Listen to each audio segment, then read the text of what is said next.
Hey friends, before we dive into tonight's story, did you know that nearly 80% of the people who watch these videos aren't subscribed? If you're enjoying this kind of content, consider hitting the subscribe button. It really helps a lot, and it keeps these long stories going. Also, I'd love to hear from you. What time is it right now where you are, and which city are you listening from tonight? And if these stories help you sleep, feel free to tap the thanks button to support the channel. It truly means a lot. All right, let's get into it. My name is Marcus Hale. I'm a deputy sheriff, and I've been working these lonely roads for years. I know that nothing good happens after dark. Tonight, I got a call on the radio. Just beyond the old Milligan barn on County Road 47, a car's headlights had suddenly gone out. No further information came from headquarters. No broken calls, no screams, just a driver in panic who saw someone crash a pickup truck into the fence and then crawl away into the trees. I flipped on the cruiser's overhead lights for just a moment, then shut them off again so only the dash glow cut through the windshield. Frost was already forming in the corners of the glass, and I rubbed at it with gloved fingers as I steered onto the gravel shoulder where the road met the unmarked turnoff. The utility pole there flickered on and off, a single bulb struggling against the night, casting long shadows that danced across the field. I killed the engine and unshouldered my flashlight and service weapon, the beam of the light slicing through the darkness like an accusation. Stepping onto loose stones, my boots crunched and rolled underfoot. I followed a single set of tire tracks that led toward the Milligan barn. Tracks so fresh, the disturbed gravel still yielded steam into the cold air. The barn itself was little more than weathered boards and rusted tin, sagging in the middle like it couldn't carry its own weight anymore. The side door hung open on broken hinges, revealing a yawning darkness inside. I could taste the metallic tang of fear in my mouth before I even crossed the threshold. Inside the barn, the smell was thick with old hay, damp earth, and something else. Coppery, sharp, like blood. The light from my flashlight caught swaying cobwebs and the dusty outline of empty stalls. An old feed trough lay overturned near the center, wood splintered as though something heavy had been thrown. No sign of a body, no footprints in the loose dirt, nothing but the echo of my own breathing. I called out, "County Sheriff's Office, if anyone's in here, show yourself." The beam of my flashlight swept the rafters, and rafters only answered with low creaks. I stepped back out into the open, cold wind, biting through every layer I'd piled on. The silver pickup was down in a shallow gully, front end crumpled against a fence post that lay broken across the hood. The driver's side door was open, and I could see a coffee thermos lying on the seat, lid off, and coffee sloshed onto the floor mat. I lifted the thermos and saw it was empty, condensation on the outside from the chill. No one around. I radioed dispatch with the plate number, stolen vehicle, linked to a missing man named Owen Carlisle, who vanished during a camping trip 2 weeks ago. The link was too direct to ignore. My breath rose in clouds as I closed the door gently and walked toward the farmhouse where the missing man's family still waited. But the tracks led away from the barn and across an open field toward a lone farmhouse. I pulled my coat tighter and followed, the beam of my flashlight bouncing over fence lines and low shrubs. The house sat under a dim porch lamp, its bulb flickering once, twice, then steadier. I felt that familiar knot in my gut, the one that turns my hands clammy and throat dry. Something about this whole scene didn't line up. I climbed the sagging steps and pushed on the screen door. It rattled on its frame, then swung inward. Inside, the air was stale. Stale as if it hadn't been lived in for years. The past owner wired in a landline alarm that blared headache-inducing buzzes if triggered, but the sound was eerily absent. Instead, the living room was empty, save for an antique sofa and a fireplace stuffed with old newspapers. On the mantel rested a single framed photograph. An elderly woman, her lined face creased into a gentle smile. Beneath it, a small brass bell lay on its side, cord still attached. I called out again, "Anyone here, please respond, Sheriff's Office." My voice echoed off the peeling wallpaper, and the silence swallowed it whole. As I moved through the room, the bracelet on my wrist clicked softly against my vest. In the hallway, a pair of footprints in fine dust led up the stairs. 2 prints, one larger, one smaller, but both unmistakably human. The floorboards groaned beneath my weight as I approached the stairwell. Every instinct screamed to wait for backup, but I could almost feel the person ahead of me, breathless and maybe hurt. At the top of the stairs, the second-floor hallway stretched before me, 4 doors on each side, shadows pooling at their bases. A faint glow spilled from the last door on the right, cool blue, like a phone screen left unlocked. I shut the door behind me quietly, the latch clicking. My hand tightened around the flashlight handle. I called, voice low, "Deputy Hale, I'm here to help. Step away from whatever you're doing." Static crackled from my radio in response, and I realized I'd left it on my belt below. I drew closer to the lit doorway. The light flickered through the cracked paint of the doorframe, as though whatever device was inside was cutting in and out. My shoes made no sound on the thick carpet, which was patterned with muted flowers that had once been bright. I hesitated, then eased the door open with my foot. The room was small, barely enough space for an armchair and a side table. The chair faced the corner, and on the seat sat a smartphone, screen glowing with a live camera view of the hallway behind me. My heart hit my ribs like a hammer.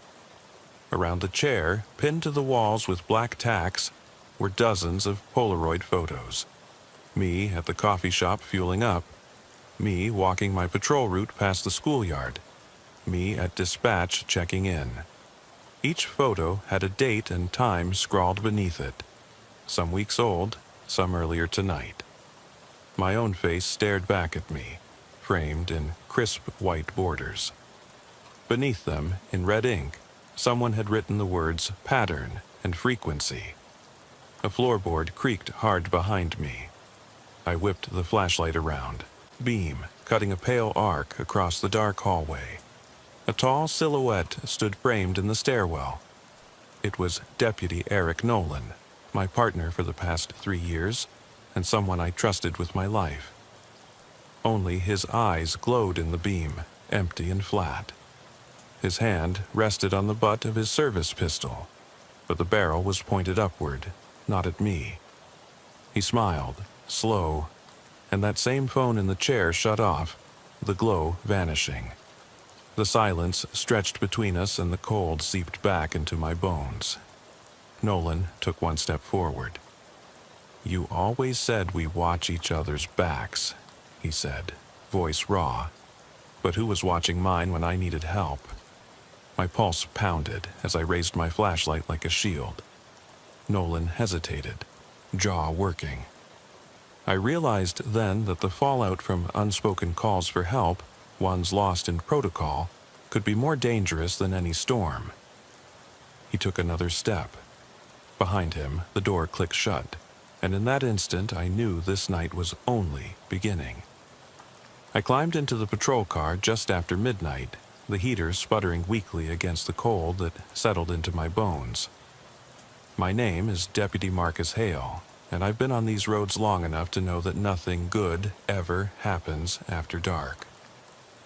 The dash lights glowed dimly, casting long shadows across the cracked vinyl seat.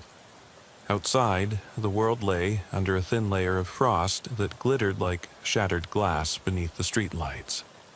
I took a steadying breath, my breath clouding in the cramped cab, and tapped the radio button. "Dispatch, Hale." My voice came out thicker than I intended. "What do we have?" A crackling pause, then the dispatcher's calm voice. Caller reporting headlights swerving off County Road 47, just past the unused Milligan barn. No further detail. Caller hung up. Plate came back stolen. Name on the report is Owen Carlisle. Reported missing 2 weeks ago after failing to return from a solo camping trip. I nodded to myself even though no one else was there to see. 2 weeks was a long time to be out in this cold. Copy that. I'm 10 miles north. I'll check it out. I shifted the vehicle into gear. The engine growled, muffled by the cab walls. Back roads at this hour were empty. No headlights in the distance, no other cruisers out here, just me and the moon draped low across the sky. My boots crunched on the gravel shoulder as I exited the car, flashlight and service weapon in hand.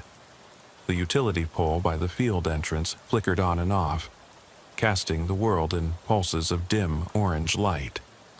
For a moment, that lone bulb felt like a heartbeat, alive and failing all at once. Loose stones rattled underfoot as I followed fresh tire tracks that carved a winding path toward the Milligan barn. The gravel gave way to churned dirt, frozen in ridges that pressed into the soles of my boots. My breath came in quick puffs, and I could feel the old ache in my hip flare up with every step. The barn sat at the edge of a pasture, its boards bleached and warped by years of sun and rain. A rusted tin roof sagged in the middle, and the side door hung on one hinge like a broken jaw. No interior lights, no sound but the distant hum of traffic miles away on the highway. I paused at the threshold and took a slow, measured breath. My flashlight beam pierced the darkness, illuminating hay-strewn floors and broken stalls. Dust motes floated in the beam like tiny spirits drifting through the gloom. The smell hit me first. Mildew, rotting straw, and something coppery, sharp and unmistakable. My pulse jumped. That odor wasn't part of the old barn, it was fresh. Something had bled here recently. I called out in a firm voice, "County Sheriff's Office, if anyone's in here, show yourself." My words echoed off the rafters, swallowed by the heavy silence. I swept my light across the stalls. No bodies, no movement. Just the whisper of wood settling in the cold. I kept moving, boots crunching, heart hammering. My flashlight caught a fleck of red on splintered wood near the back stall. A drop of dark fluid glistened in the beam. I swallowed hard. Had someone injured themselves crashing that pickup? I backed out and closed the door quietly, listening for sounds that weren't there. Out in the field, the air stung my lungs. I walked to the gully where the silver pickup lay half buried in snow. Its hood crumpled around a fence post that had snapped beneath the impact. The grille was twisted metal and shattered glass. The driver's door stood open, as though the occupant had fled on foot. On the seat, a stainless steel coffee thermos lay tipped over, its lid off. I picked it up. Empty, but it still had warmth from hot coffee earlier in the night. Whoever was here hadn't lingered. I radioed dispatch. "I've located the vehicle. Stolen plate matches Owen Carlisle. No sign of him. Tracks lead off westbound toward the old farmhouse on Maple Road." "Copy that. Nearest unit is 30 minutes out in clear weather," the dispatcher warned. Clear weather or snowstorm, my thoughts echoed. The forecast had called for flurries, but I hadn't seen a single flake. Sometimes, though, storms had a way of hiding until they hit you.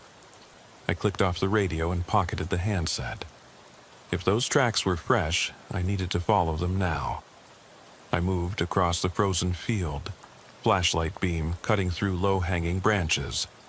My jacket muffled the sound of twigs snapping. The farmhouse appeared under a wan glow from a porch light.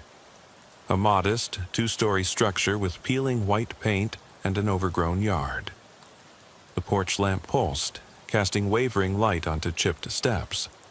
I approached quietly, ears straining for any hint of movement inside. The screen door rattled on its hinges when I nudged it. Inside, the air felt stale, hardly warmer than outside. Dust motes danced in the beam as I swept the living room. An old sofa twisted around the coffee table, a cast-iron stove cold and empty, and newspapers scattered across the floor like fallen leaves. I spotted the landline phone off the hook, cord curled limp. The usual blare of a faulty alarm system was absent, which only made the silence deeper, heavier. I called out in a low voice, "Deputy Hale, Pine Creek County. If anyone's here, make yourself known." My words felt fragile in the empty room. Behind me, the front door hung ajar, letting cold seep inside in slow tendrils. I felt that familiar knot tighten in my gut, an instinct I'd trusted for years. The house felt wrong, as if someone had been waiting for me. In the hallway, a fresh set of footprints in the dust caught my eye, barely the width of a hiking boot, leading straight up the stairs. No return prints. My hand closed around the grip of my flashlight, knuckles white. The first step groaned under my weight. I paused halfway up, listening. Nothing but the soft echo of my own breathing. I told myself to wait for backup. I knew protocol, but the thought of Carlisle, or whoever was hurt, left alone in the dark made me climb. At the top, the hallway stretched before me, 4 doors on each side. The floorboards were worn smooth by decades of footsteps, and the wallpaper peeled in curling strips. A faint blue glow seeped under the last door on the right. A phone screen, left unlocked, or maybe streaming. I swallowed hard. Something about that glow felt deliberate, like a beacon. My heart thudded so loudly I thought it might echo down the hall. I whispered, "This is Deputy Hale. I have a gun, and I'm not afraid to use it. Come out with your hands up."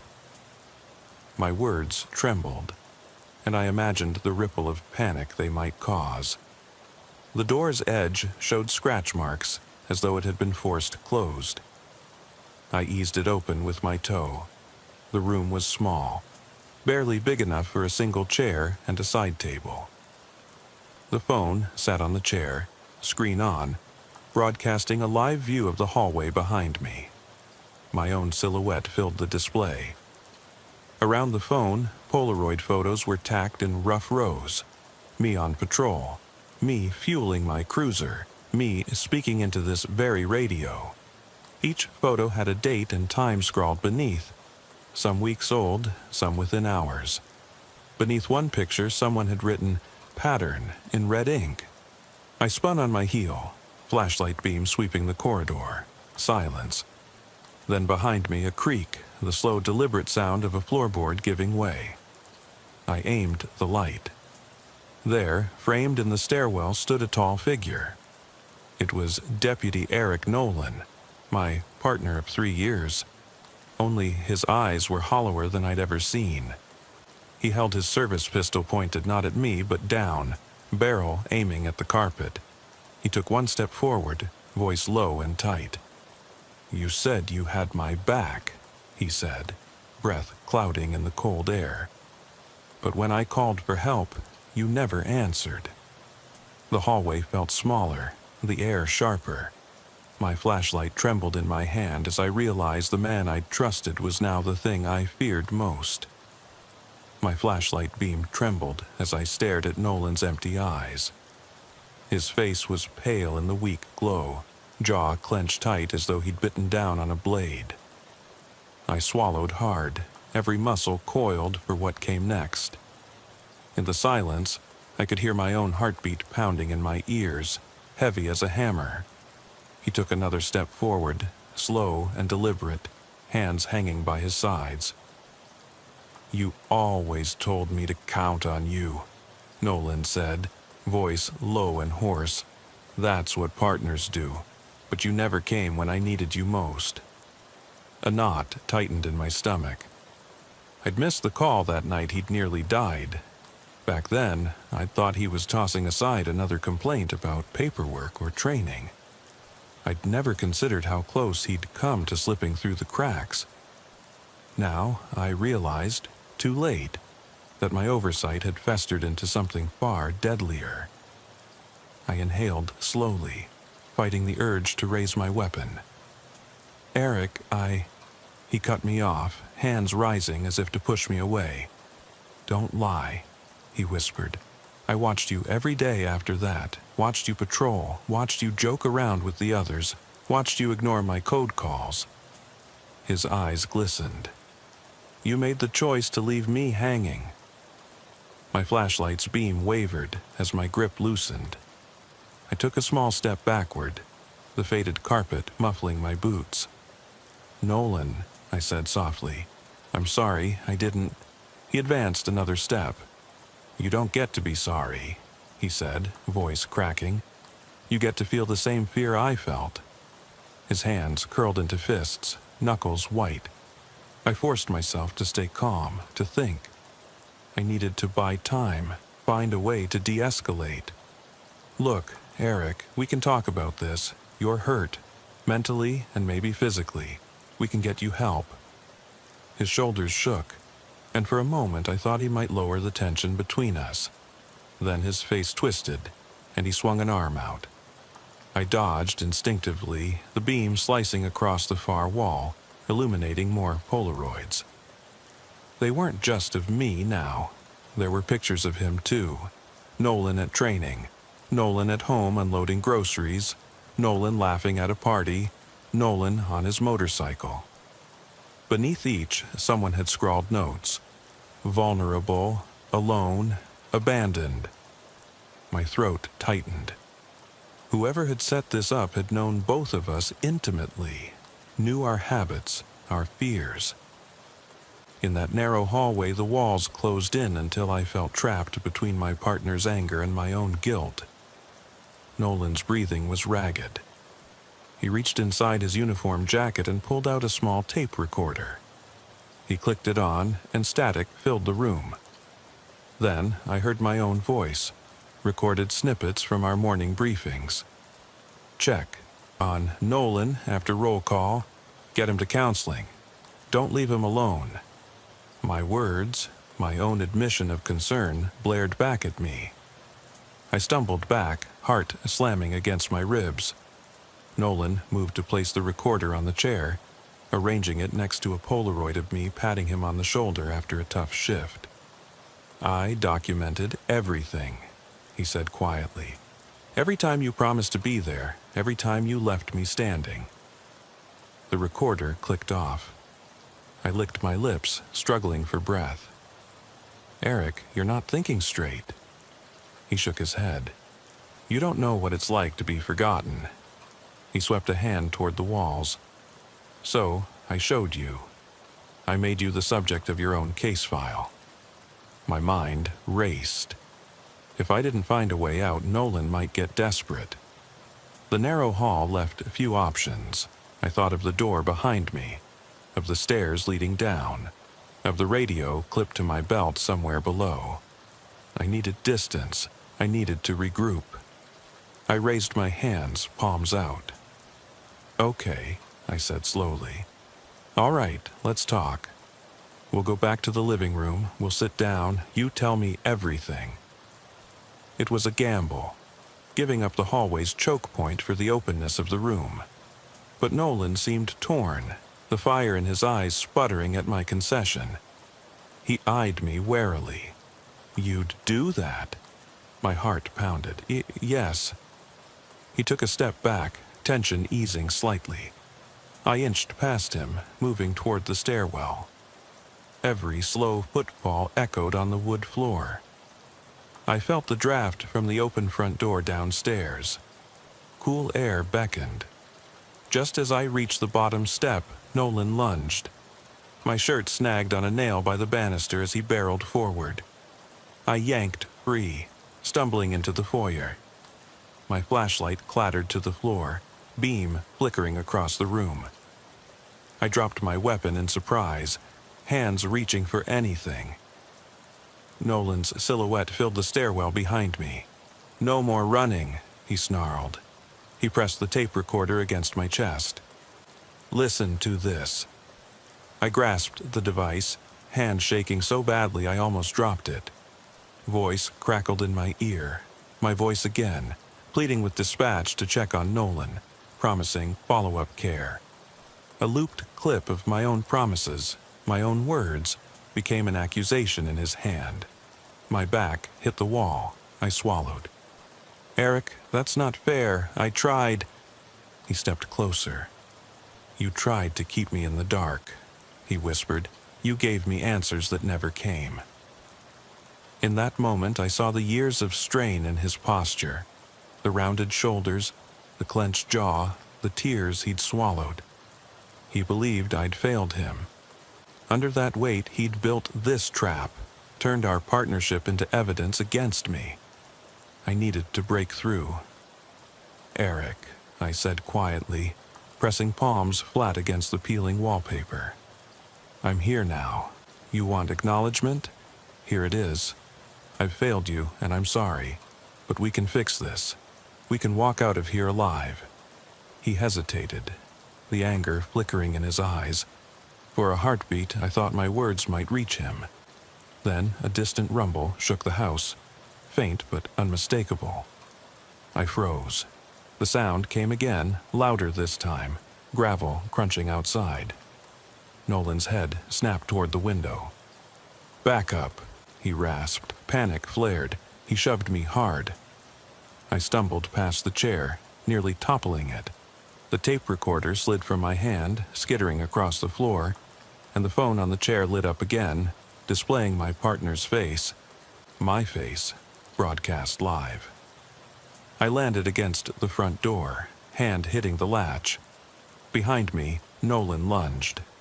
I yanked the door open and spilled onto the porch, cold air slamming into me like a wall.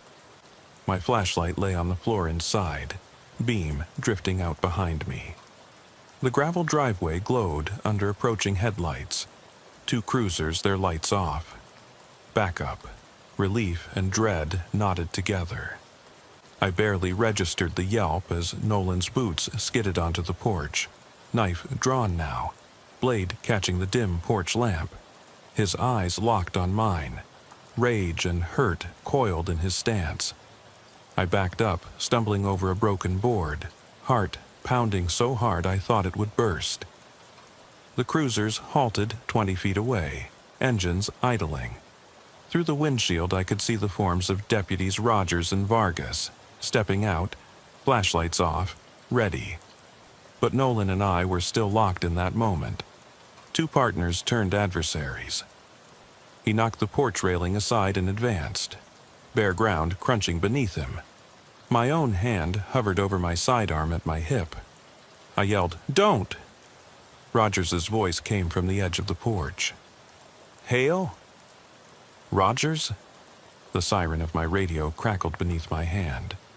Nolan hesitated, blade wavering. The faint flicker of recognition stretched across his face like a dying flame. He glanced toward the cruisers, toward Rogers, then back at me. For a second, I thought he might drop the knife. And then everything shifted.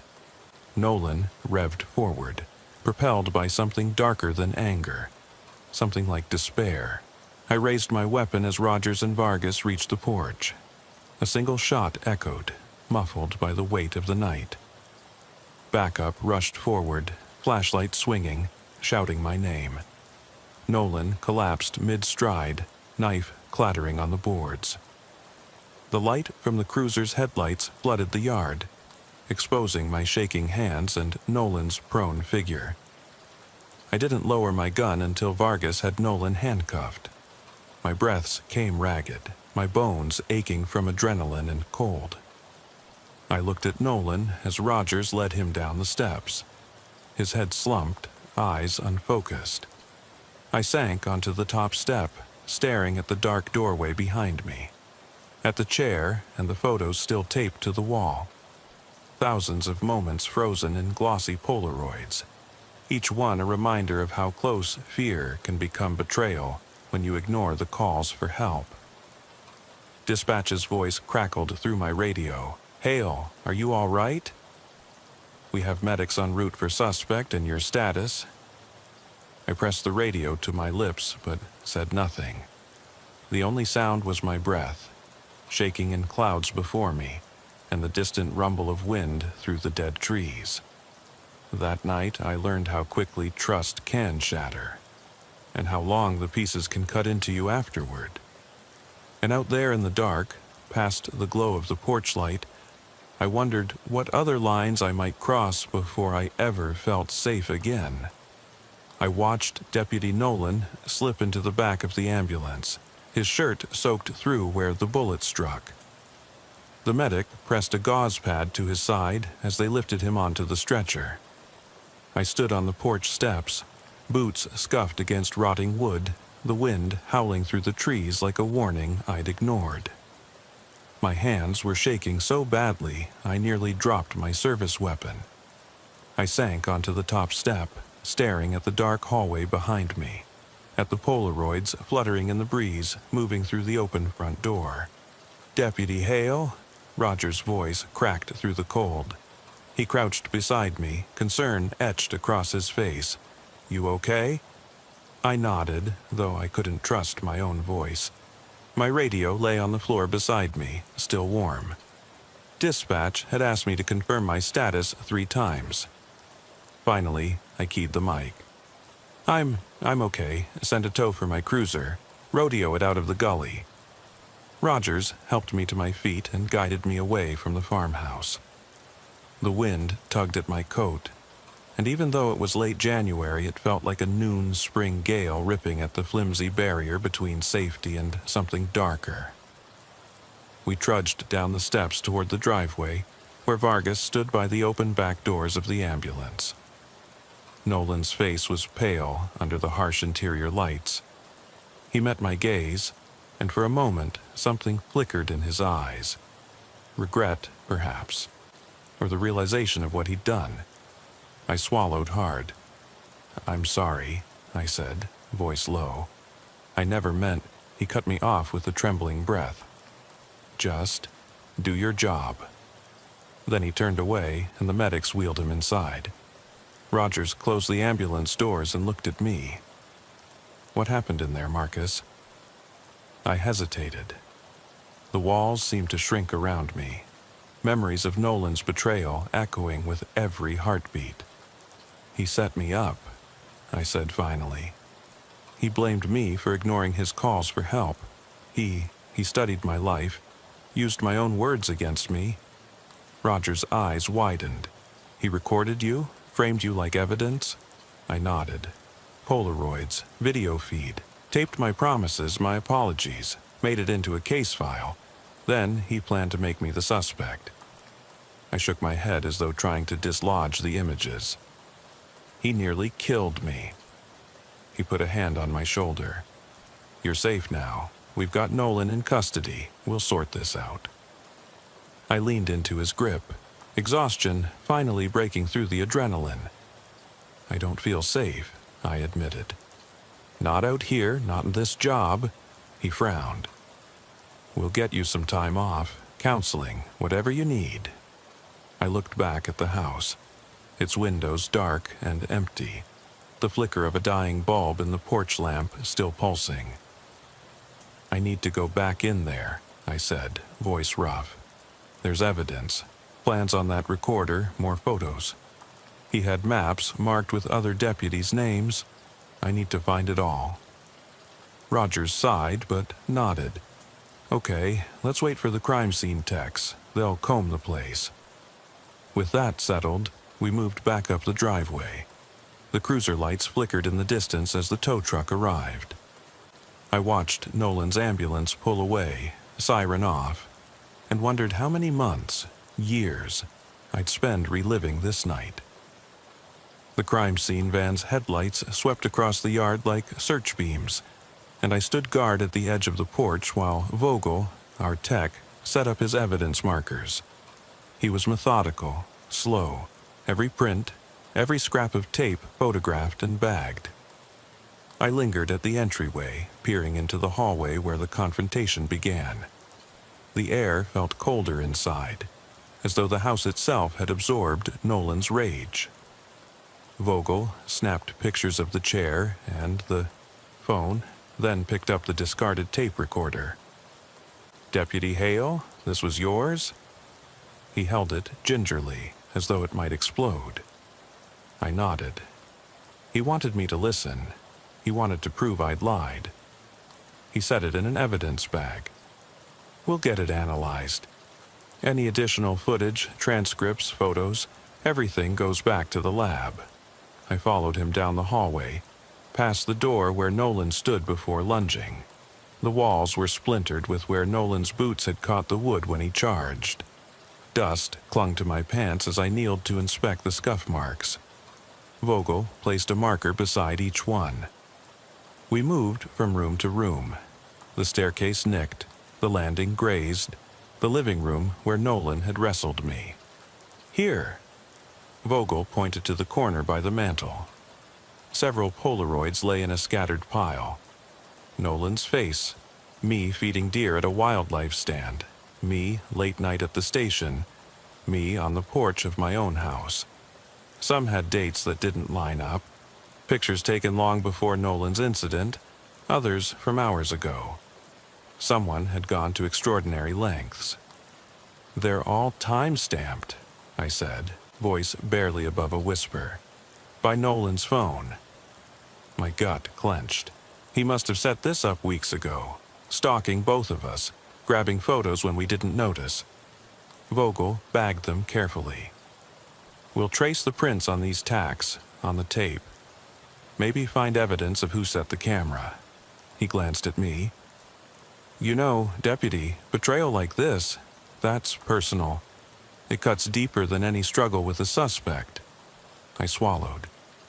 "Yeah." The silence that followed was heavy. My mind drifted to that moment in the hallway when he held the recorder to my chest, played my own pleas back at me. The revulsion was still fresh. After the text finished, I slipped back onto the porch, now empty and echoing. The Polaroids fluttered in the wind, and I stooped to gather them, pressing each photo against my chest.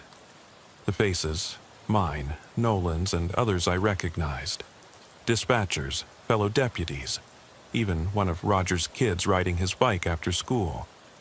Beneath each scribbled note, "Target, at risk, missed check-in."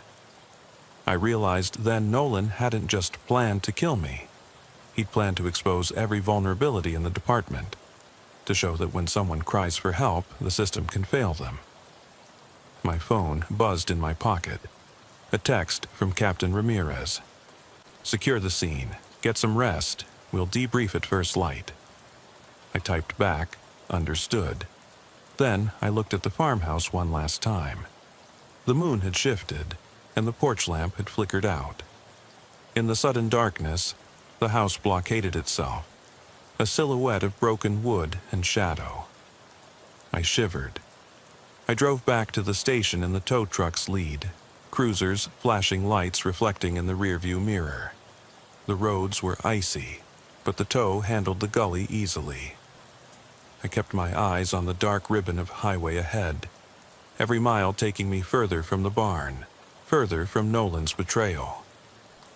At the station, I sat in my office long past dawn, inventorying the evidence Vogel had brought back.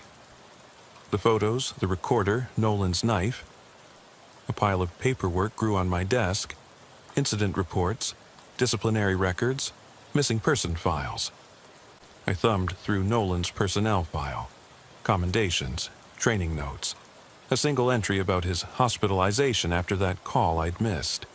He nearly died, complications from a heart condition we both knew he hid. I leaned back and closed my eyes. The fluorescent lights hummed overhead. My chest ached, and every muscle felt bruised, physically and mentally. I rubbed my temples, trying to push away the memory of Nolan's outstretched knife, his voice accusing me. How could I have been so blind? Captain Ramirez knocked and stepped in. His face was grim but steady. "You all right, Hale?" I opened my eyes. "I will be, eventually." He sat on the edge of my desk. "His condition's stable. He's comatose. Bullet severed an artery, but he'll live."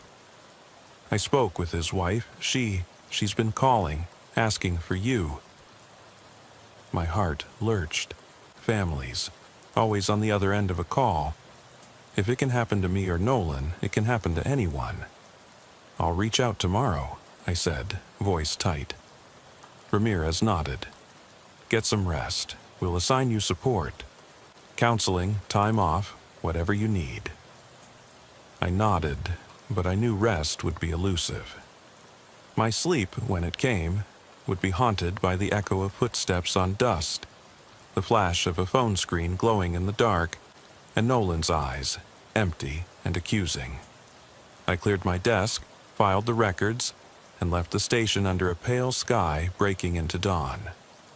That night, I patrolled Maple Road again. Drove it slowly in a borrowed cruiser, lights off, radio volume low. The barns and farmhouses sat in silhouette against the stars. I half expected to see headlights veering off into the fields, or a door cracking open. But there was nothing. Only the wind snatching at my uniform, the faint crackle of the radio calling in check-ins. I stopped by the field turnout, the spot where the silver pickup had crashed. The gully was filled in now, tire tracks gone, replaced by fresh gravel. I stepped out and listened. The wind carried no footsteps, no cries, just the distant bleat of a cow. I shivered and turned away, sliding back behind the wheel. As I drove off, headlights cutting across the horizon, I realized that Maple Road was no longer just a stretch of pavement. It was a crucible where trust and betrayal met. And though Nolan lay in a hospital bed recovering, a part of me would never leave that barn behind. In the months that followed, the investigation spread further. Nolan's hidden cabin in the woods where he'd stored more evidence, journals detailing his plan to equalize the department, interviews with deputies whose names he circled, therapy records he'd stolen and manipulated. The department, once a family, was fractured, forced to rebuild around the cracks he'd exposed. But for me, the hardest part wasn't the paperwork or the testimony. It was knowing that in the dark, isolation breeds its own monsters. Out there, under the same cold sky, someone could be watching, waiting for the moment when trust falters. And when it does, even a deputy can find himself alone on a dark patrol road, vulnerable to the shadows carved by another's wounded heart. I left the station under a pale moon, its wan light barely illuminating the snow-dusted fields along Maple Road. My cruiser's heater was all but dead, and the cold seeped through the seams of my jacket, wrapping around my spine like an icy hand. Since that night at the Milligan farmhouse, everything had felt thinner. My resolve, my vigilance, even the darkness itself seemed sharper, as though ready to slice through my soul the moment I let my guard drop. The call came through just after 2:15 a.m. A silent alarm tripped at the old Jensen farmhouse, 3 miles down County Road 12. Jensen's was long vacant, left to rot after the family sold off the land 2 years ago. The alarm company recorded only a generic signal, Zone 3 breach, then dead air. No voice, no panic, no footsteps on the line, just the finality of a mechanical beep. I tapped the button on my mic. "Dispatch, Hale. I'm en route to the Jensen property." "Copy that," came the calm reply. "Units are tied up. ETA for backup 30 minutes if roads stay clear." I pressed my lips together. 30 minutes could mean the difference between someone inside needing help and finding nothing but footprints in the snow. I flicked on the cruiser's headlights and eased down the highway, watching the beam carve twin ribbons of light through the night. The Jensen farmhouse loomed at the end of a gravel lane, its silhouette visible against the horizon only by a faint glow of stars. No porch light, no movement. I killed the engine 50 feet from the front gate and stepped into the cold, boots sinking slightly into untouched snow. The only footprints were my own and the tire tracks I'd followed from the road. The air was so still I could hear my pulse in my ears. Thump, thump, thump. I unshouldered my flashlight and weapon, sweeping the beam across the fence posts and sagging gate. The fence was broken in one spot. Wires snapped and the post splintered. Footprints led through the gap, thudding softly over the gravel steps to the front stoop. I called out, "Deputy Hale, Pine Creek County. Anyone in here, come out now." The silence was immediate and complete, as if the woods themselves swallowed my words. Inside, the foyer was dark, except for moonlight filtering through grimy windows. Wallpaper peeled from the walls in curling strips, and the floor was littered with fallen plaster and debris. The stale odor of animal droppings mingled with the tang of rusted metal that reminded me of blood. I swept the beam across the staircase, the handrail scarred with deep gouges. Someone had ransacked this place. I moved into the living room, where the fireplace gaped emptily, its hearth stained black by soot and scattered ash. Broken furniture lay strewn in a chaotic pattern, a stained armchair on its side, a coffee table cracked in half. Polaroids lay in drifts on the floor, but the pictures looked different here. They were of Ruben Martinez, the missing migrant worker last seen near the river crossing a month ago. Scenes of him at the border shelter, then at the festival in town. Each photo had a notation: unseen, orphaned, invisible. Under the pictures, someone had written, "They forget us." My heart stuttered. Nolan's work or a copycat? This pattern, stalking, photographing, had been his alone. But now I found his methods twisted against another victim. I snapped several photos with my phone for the report and moved on. Flashlight beam dancing over the walls. In the kitchen, cabinets hung open, jars and cans tumbled across the floor. A single chair was pulled up to the counter, and on it sat an old laptop, its screen alive with a paused video feed. I leaned closer. The feed displayed the interior of the barn behind my own house, my home. My wife's car, parked empty, was visible through the window behind the laptop. The timestamp read 2 days ago, 11:42 p.m. I clenched my jaw. Whoever did this had broadened the scope, gone from me to the entire department, now reaching into my personal life. They wanted me off balance, consumed by fear that nowhere was safe. I flicked off the laptop and pocketed it as evidence, moving toward the back door. Footsteps in the snow led out to the barn, and I followed, breath shallow. The barn door creaked when I pushed it open, and the smell of horses, stale hay and manure, mixed with the metallic hint of blood again.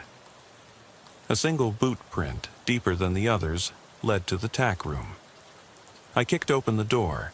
Inside, a figure lay face down on a blanket, boots, jeans, dark jacket. I radioed in. "Dispatch, Hale. Possible trespasser down. I need medical. ETA for EMS. Still 30 minutes, Hale," the dispatcher replied. Concern laced the reply. "Are you okay?" I hesitated. My voice felt brittle. I'm fine." I knelt beside the figure and checked for a pulse, weak but present.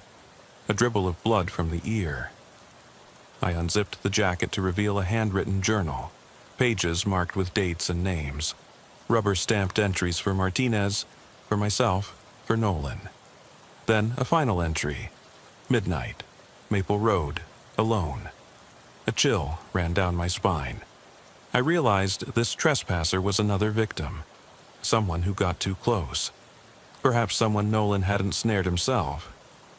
Perhaps another broken soul. I scanned the tack room for a phone, found one wedged on a shelf, and snapped pictures.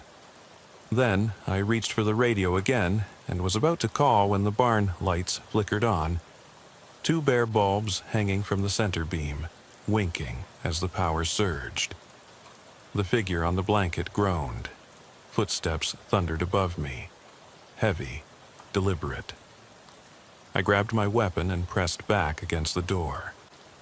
The footsteps came down the ladder from the hayloft, each step echoing through the barn. My heart thrashed as the shadow on the floor grew larger. I called out, voice steady despite the fear winding in my chest. "Come out with your hands up." The footsteps stopped overhead, a soft click, like a lock being undone. Then a voice, low, familiar. "Deputy Hale," it said, the accent different from Nolan's, but the tone eerily reminiscent. "I've been waiting."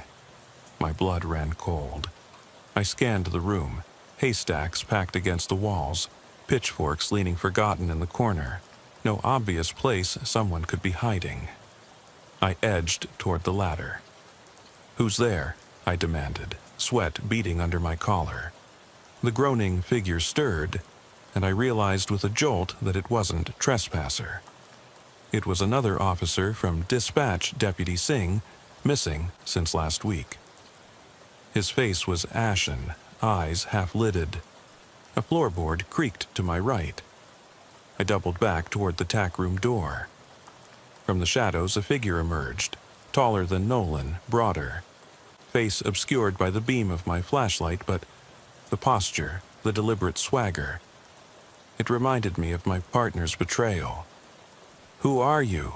I barked, cocking my weapon. The figure stepped into the beam. The face was new to me. Thin lips set in a cruel smile, eyes gleaming with anticipation. He wore a sheriff's jacket, but the badge was flipped upside down. In his hand was a video camera, lens trained on me. "This is for my file, deputy," he said, voice smooth. "I hear you like documenting things." My breath caught. The irony slammed me like a physical blow. Every instinct screamed to shoot, to run, to call backup. But I forced myself to hold the beam steady. "You don't know what you're doing," I said quietly. "This ends now."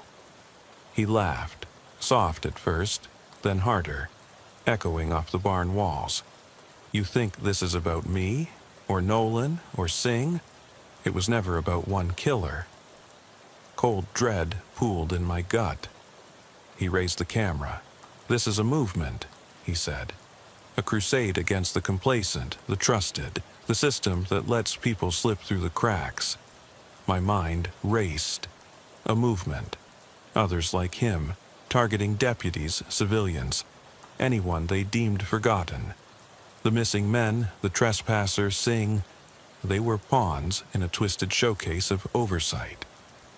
I pressed the radio button. My thumb hovered, then recoiled. No signal.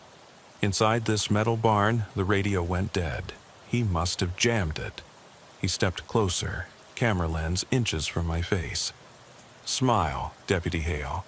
You're my next case study." My hand shook on the weapon.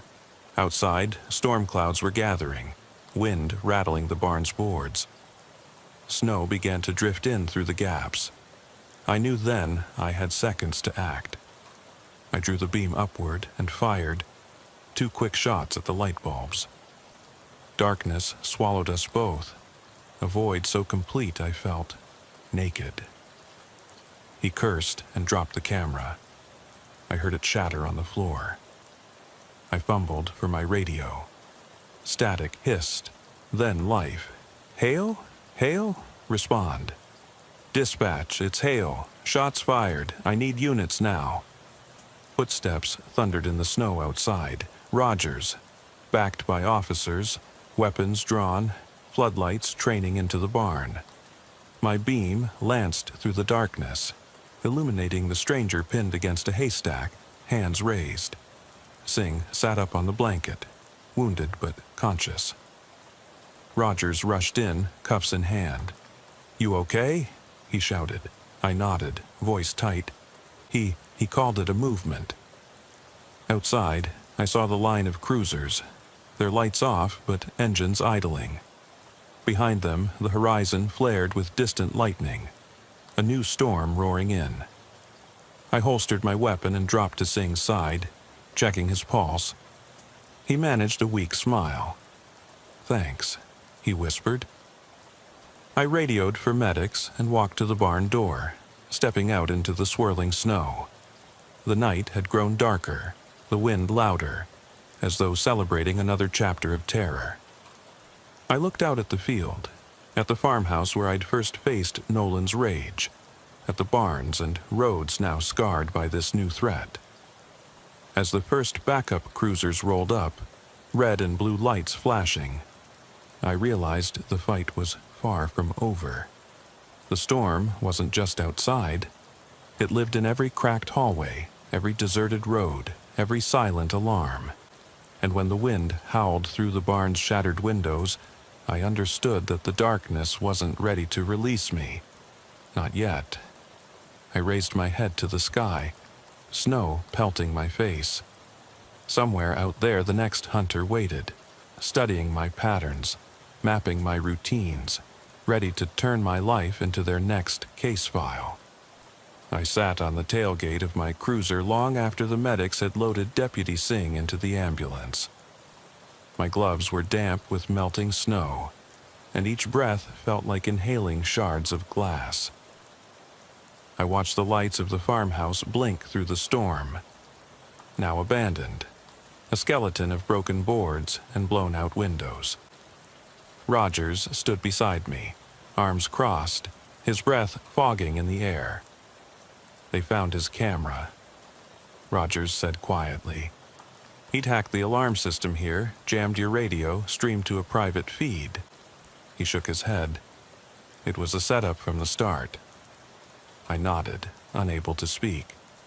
The wind gusted, rattling my cruiser's doors. Somewhere in the darkness, a lone barn owl cried, and I imagined Nolan's voice answering it. My mind went back to that narrow hallway, to the Polaroids on the wall, to the crackle of recordings meant to shame me. I'd thought I'd faced the worst. I'd been wrong. Rogers crouched and pointed at the ground. Footprints lead west, into the woods, but they fade after 50 yards.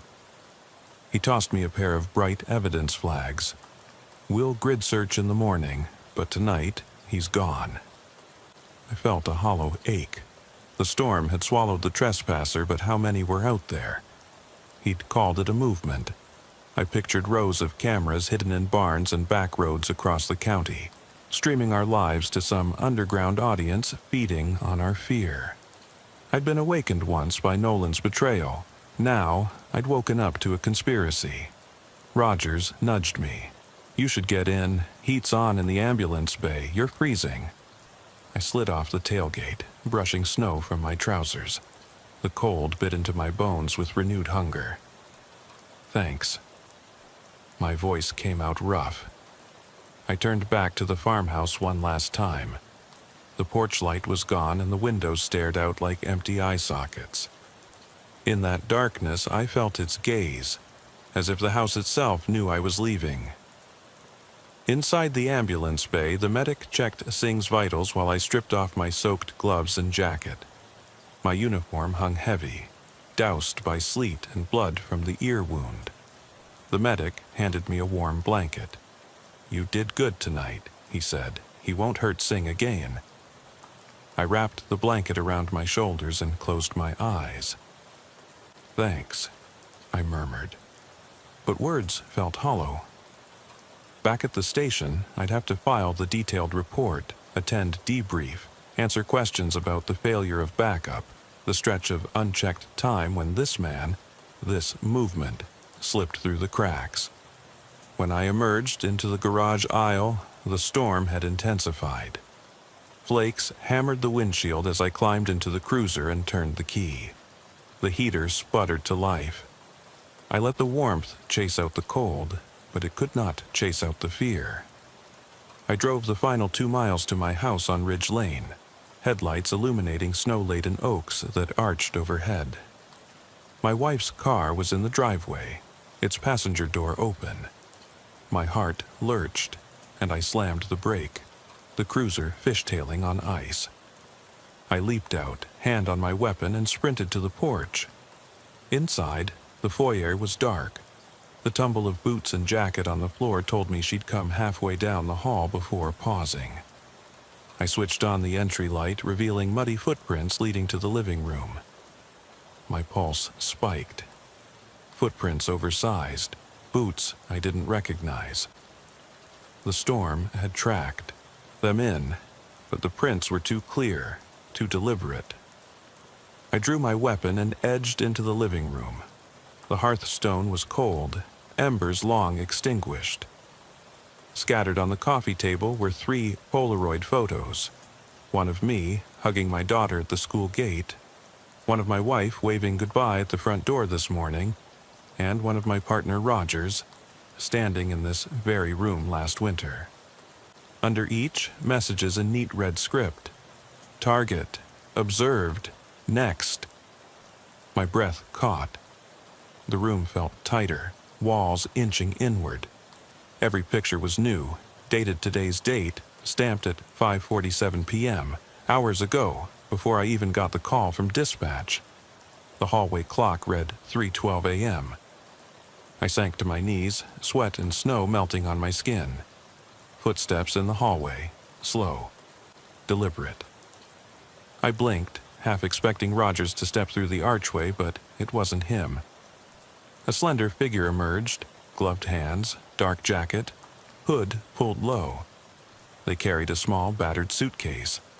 My daughter's favorite doll, missing since her last school play, lay half hidden in the crook of the suitcase handle. I raised my weapon. "Stop!" My voice cracked like a whip. The figure paused, suitcase dropping to the floor with a thud. They raised their hands, palms outward. In the flicker of the overhead light, I saw the face obscured by shadows. A slow, deliberate shake of the head. "You should have listened," the voice said, soft, mocking. "All those calls, Deputy Hale, the ones you didn't return." My chest tightened. My family tangled in this web as bait, as proof of my failure. Rage and fear warred inside me. I took a step forward, weapon shaking. The stranger lifted the suitcase handle, tilting it toward me. The doll's glassy eyes caught the light, reflecting it back with a cold smile. I could hear my daughter's laughter echo in my mind, then silence. Outside, the wind howled beneath the eaves like a chorus of warnings. I tightened my grip on the weapon, finger on the trigger. "Tell me," the figure whispered, voice low and smooth, "who's next?" The words fell, final and terrible, into the charged air between us. I flinched, my world shrinking to that suitcase and the hollow stare of the doll. And I realized with a slow, sinking certainty that the movement was inside every quiet hallway, every empty room, every unanswered call. My radio crackled on the kitchen counter, untouched, dispatch's voice lost in static. I took a single, shuddering breath and raised my weapon. Outside, the storm raged on, and inside, the silhouette did not move. The storm answered only with thunder. I pulled onto the Shoulder Creek back road just after midnight, my headlights cutting through a low blanket of fog that hugged the pavement. The thermometer on my dashboard read 12 degrees Fahrenheit, but the wind whipping through the pines made it feel like a frozen blade against my face. I'm Deputy Marcus Hayes, and I've been out here long enough to know that stillness at this hour often means trouble is waiting just beyond what you can see. Tonight, I was following up on a silent alarm at the Old Ridge feed silo, a rusted skeleton of corrugated metal sitting 2 miles south of Lonesome Ridge. Nobody lives out here anymore, except maybe the night creatures, and someone desperate enough to break in. I killed the engine and stepped onto loose gravel. The crunch beneath my boots echoed in the emptiness, louder than my own heartbeat. My breath came in quick white bursts, and I caught myself glancing back at the cruiser, as if I expected it to vanish behind me. The wind rattled the pines overhead, and I unshouldered my flashlight, hand resting on my sidearm. I flicked it on, bright enough to turn the fog into dust in the beam, and called in over the radio. "Dispatch, this is 2 Charlie. I'm on scene at the Ridge Silo. No sign of forced entry yet." "Copy?" Static rasped back, and I repeated the call before I got a reply. "Copy, 2 Charlie. Proceed with caution." The voice sounded distant, like it came through water. I made my way around the perimeter of the silo, checking the main service hatch. Its latch unbroken, paint flaking off in chips. The wind shifted, bringing a scent of damp earth and something coppery, like old pennies left in a puddle. My flashlight beam caught a scuffed handprint on the hatch, smeared in dust, half the size of my glove. I froze. No one stood here but me. I radioed in. "I've got a handprint, fresh, on the hatch. Could be a caretaker alarm malfunction, but..." My voice trailed off as the hatch rattled from the inside. Slow, deliberate. I drew my weapon, finger resting on the trigger guard, and crouched to peer through the small inspection window. Blackness. No shape, no motion, just the void beyond glass. The hatch snapped open, and a rush of cold air spilled out, carrying with it the sound of a low, mechanical buzz, an alarm resetting itself somewhere deep inside. I hollered, "Hands where I can see 'em!" But the only answer was echo. I slipped inside, boots thudding on metal grating. My flashlight beam bobbed over broken feed chutes, rust stains, and hanging cables. Every breath sounded too loud in my own ears. Up ahead, there was a narrow ladder bolted to a support beam, leading up to a catwalk high above. I paused, radio in one hand, weapon in the other, and thought about waiting for backup. Then I heard the scrape of metal. Footsteps sliding along the beam above me. "Dispatch," I whispered. "I've got movement on the catwalk, no visual yet. Renewing request for backup." Static swallowed my words. I wiped snow off my radio mic, but all I got was a ghost of static. I swallowed hard and began the climb. Each rung rattled beneath my gloved hands. At the top, my light swung over open air 30 feet below and a narrow walkway that ended against the silo wall. No ladder, no door, nothing but sheet metal. My heart jumped when I saw footprints in the dusty catwalk, barely there, but distinct. They led out of the hatch I had just used, toward a sealed panel I'd skipped over. Footprints too small, too light to be mine. I knelt to inspect them, sweat mixing with the cold against my neck, when my radio burst to life. "You 2 Charlie." The voice was tinny, panicked. I narrowed my eyes. It wasn't dispatch. It sounded like a whisper behind me. I spun, but there was nothing but darkness. The fog had seeped in through the unseen gaps. I clicked off my weapon's safety and tapped the panel's edges. It gave slightly under my glove. I pressed, and it swung open into a pitch-black cavity. A sudden snap came from below. I aimed my flashlight down and saw a shadow move across the hatch opening. Quick, deliberate. My pulse hammered. I jabbed at the radio. "Backup, now!" The reply crackled in and out. "Hold position, unit en route. 2 minutes, maybe." 2 minutes felt like an hour in here. I forced myself forward into the darkness beyond the panel. The beam traveled along bent pipes and dripping moisture. I smelled earth, damp and ancient. The metal ladder under my feet went down into nothing but pitch. I heard a faint thump, like a heart beating somewhere in the dark. I reached the bottom, and my boots hit muddy ground. The light flickered. My fingers tightened around the flashlight handle, knuckles white.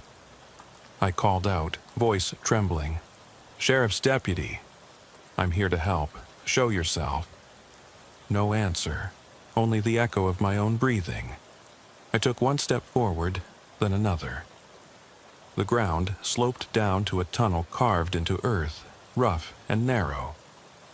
My flashlight caught scratches on the clay walls, marks that looked like they'd been made by fingernails. The thumping grew louder, uneven, as if something big was stumbling in the dark.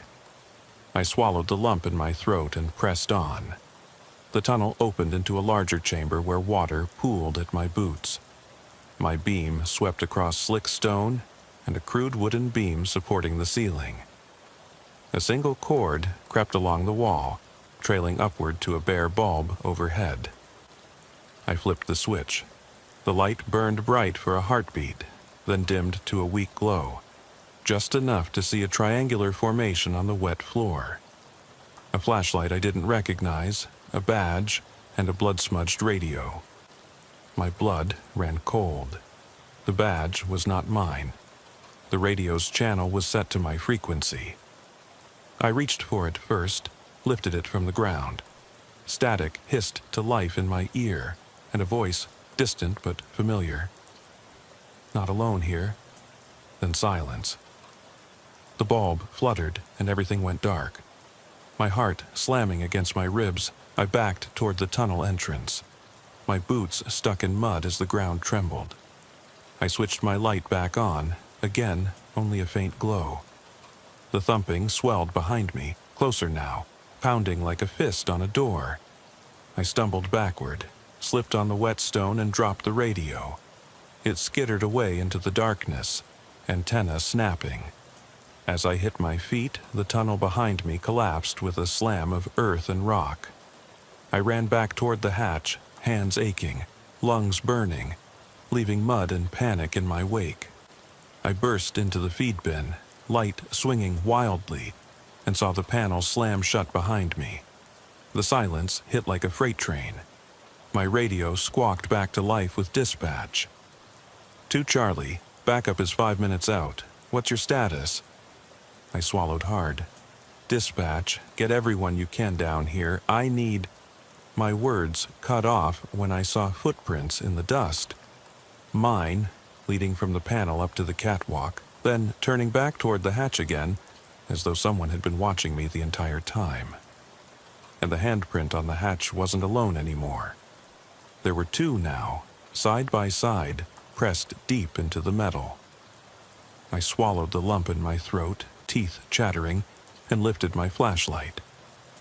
The beam landed on the hatch lens, and I swear I saw movement. A flash of something standing just beyond the glass. I raised my weapon, whispered, "Show yourself," and the world held its breath. Then a fist hit the glass. From the other side, rattling it so hard the entire silo shook. My radio crackled again, but this time I didn't answer.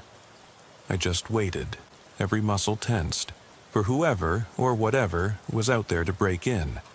The glass shivered under that first blow, then cracked in a spiderweb pattern, and I felt the vibration through my boots. My flashlight slipped in my grip, beam swinging wildly, painting the silo walls in sickly stabs of light and shadow. I braced one boot against the hatch frame and pressed my shoulder to the door, every muscle locked like a loaded rifle. The metal groaned as if something massive was forcing its way in, and a wrenching odor, like scorched wiring and hot iron, poured through the fracture. I squeezed my eyes shut for a moment, trying to steady my breathing, but when I opened them, the world tilted. A shape loomed in the fractured glow, pale and glistening, as though standing just outside the world I knew. My heart thundered so loudly, I was sure whoever was outside heard it. I hauled my weapon up, finger on the trigger, voice raw when I managed to croak, "This is law enforcement, step back now." The metal buckled again, a jagged strip folding inward, and the shape recoiled for a heartbeat, only to slam against the door with enough force to jolt my teeth. Shards of glass rained down, tinkling on the metal floor like broken teeth. I ducked, smashed my radio mic to call for immediate evac, then felt that same coppery scent, thicker now, almost cloying, coating the back of my throat. Sirens finally pierced the night, distant but growing louder. I leaned back against the shuddering hatch, itching to flee, but pinned by adrenaline and dread. The thing outside didn't press its advantage. Instead, it backed away, silence flooding the space in its wake. I didn't wait to see if it returned. I kicked the hatch open, stumbling into the night air and crashing onto the gravel. Behind me, the silo doors swung shut of their own weight, sealing in the darkness. I didn't look back as I ran to my cruiser, pounding my arms to shake off the chill. When the backup cruisers screeched in, I was already there, radio clenched in one hand, boots scraping the frosty ground. But inside the bin, when they pried the hatch open again, they found nothing. No footprints leading away, no sign of forced entry, just the echo of my screams. I never returned to the ridge silo after that night. The official report blamed stress and hypothermia. They said my story wasn't corroborated by evidence. But I know what I heard echoing against those metal walls, what breathed through that cracked glass, and what vanished into the night when the sirens came. I still hear it sometimes, out there on quiet roads when the world falls silent, like something is waiting to slip inside the light and swallow you whole. I sat in the cruiser for a long minute after they pried open that hatch again, watching the silo's silhouette against fog-shrouded trees. The gravel under my boots still crackled in my skull, louder than any warning light or siren. The new shift had piled in behind me. Corporal Jensen and Deputy Morales, flashlights dancing over the jagged metal door. They spilled into the bin, weapons drawn, voices low but urgent. I followed, staying close enough to feel their tension rattling against my spine. Inside, everything looked as if I'd never been there. No handprint by the hatch, no scattered glass, no sign of that thing smashing against the door. The fresh footprints were gone. The triangle of items vanished. The air smelled cold and empty, without that copper sting. Jensen shook his head, breath fogging in the weak light. "Deputy Hayes, you sure this was here? You saw it?" His voice was gentle, like he was coaxing a story from a frightened witness. I swallowed, squeezed my flashlight until the beam wavered. I saw it. Something, or someone, beat against that door, left a print, heard it breathing. My throat felt raw, like I'd been shouting into the wind. Morales shone her light around, expression tight. "We found nothing except these broken panels," she said, raising a shard of metal the size of her hand. The jagged edge glinted. "Looks old, no fresh damage." I rubbed my forehead, fingers tangling in sweat and rough wool. Everything in me screamed to run, to leave the silo and never come back. But I couldn't, not yet. "I need to know what's down there," I muttered, voice low. "If there's a tunnel or another hatch or—" I didn't finish. I knew how it sounded, like I'd cracked, chasing shadows. Jensen studied me for a long moment, then nodded. "All right, we check every inch." The three of us fanned out. Morales stayed by the hatch. Jensen and I combed the walls, sliding hands along corrugated metal, tapping for hollows. My heart thudded every time metal rang hollow. Beneath one panel, a bolt hole betrayed a seam in the plating. Jensen pried it free with his pocket knife. A narrow gap yawned. "You sure about this?" he asked. I flicked off the safety on my sidearm. "Yeah." We pressed against the seam. It swung open on stiff hinges. Behind it, blackness, like a shuttered window. The smell hit us first, putrid earth and damp stone, metallic and deep, like a grave just opened. I drew a breath and steeled myself. Descending the ladder again, I felt every eye on me. Jensen's lamplight bobbing overhead, Morales's steady hush below. I reached the bottom and swallowed hard. Water pooled around our boots, ankle deep, swirling as we stepped. My flashlight carved a path into the dark. The walls were clay, reddish-brown, with crude notches that looked ancient. Rusted rebar jutted at odd angles, supporting a timber beam so warped it looked alive. I flicked on the overhead bulb. It burned bright for a second, then sputtered into a faint glow. Shadows danced along the walls. A low hum began, barely audible at first, then rising in pitch like wind through a whistle. It pressed against my eardrums, a steady drone that vibrated through my bones. Jensen looked at me, eyes wide. "Where's Morales?" The sound of dripping water answered. Then a soft scraping. I swept my beam toward the tunnel entrance we'd come through. Morales wasn't there. Panic twisted in my chest. "She went back up," I said, voice tight. But the rebar ladder was empty. My flashlight flicked up the shaft. No sign of her harness or boots, just black. The hum swelled. The ground vibrated. I called her name. Morales. My voice echoed like I'd shouted in a canyon. No reply, only that humming. Jensen clicked on his tactical light, sweeping the chamber. The beam found a fresh set of footprints leading away, bare, wide, the toes splayed. Too big for Morales or me. They trailed down the tunnel into deeper darkness. "Damn it," Jensen muttered. He raised his radio. "Dispatch, we've got a missing deputy. Search party in silo basement. Send medics. More units." Static crackled, then a faint voice. "Copy 2, Charlie. Send coordinates." I swallowed bile. "Coordinates sent." I clicked off the radio. The hum rose to a shriek that made my teeth rattle. I thought I heard whispers beneath it, sibilant voices that I couldn't place. Spanish? English? Something else, as if several tongues spoke backwards at once. I looked at Jensen. He was pale beneath his cap. "We locate her fast," he said, voice unsteady. I nodded, my mind racing. But my legs felt heavy. The muddy water sloshed around our shins as we moved. The tunnel narrowed, only wide enough for one at a time.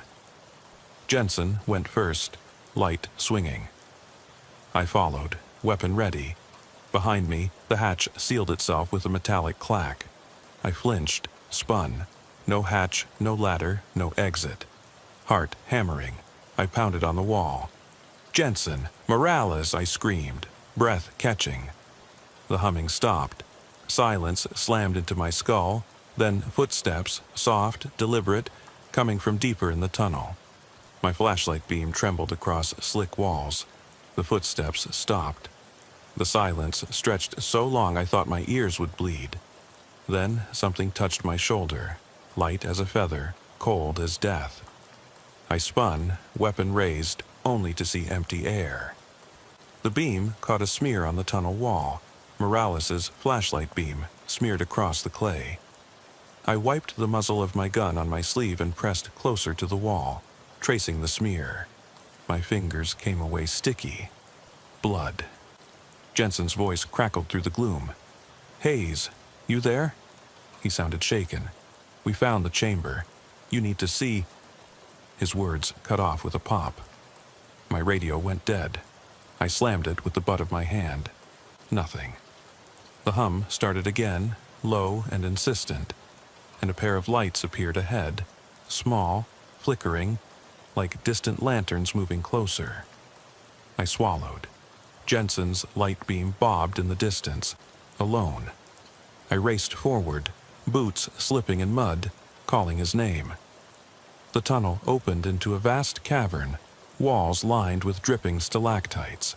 In the center, water pooled in a natural basin. The flickering lights revealed themselves to be 2 lanterns, swinging from unseen hooks on the rock ceiling. Jensen lay on the ground near the basin's edge, face down, breathing shallow. I rushed to his side, knelt in the water. He jerked awake, eyes glassy.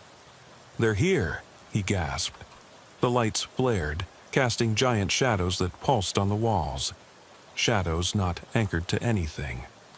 My flashlight picked out shapes sliding between beams, long, spindly limbs, and bodies bent at impossible angles.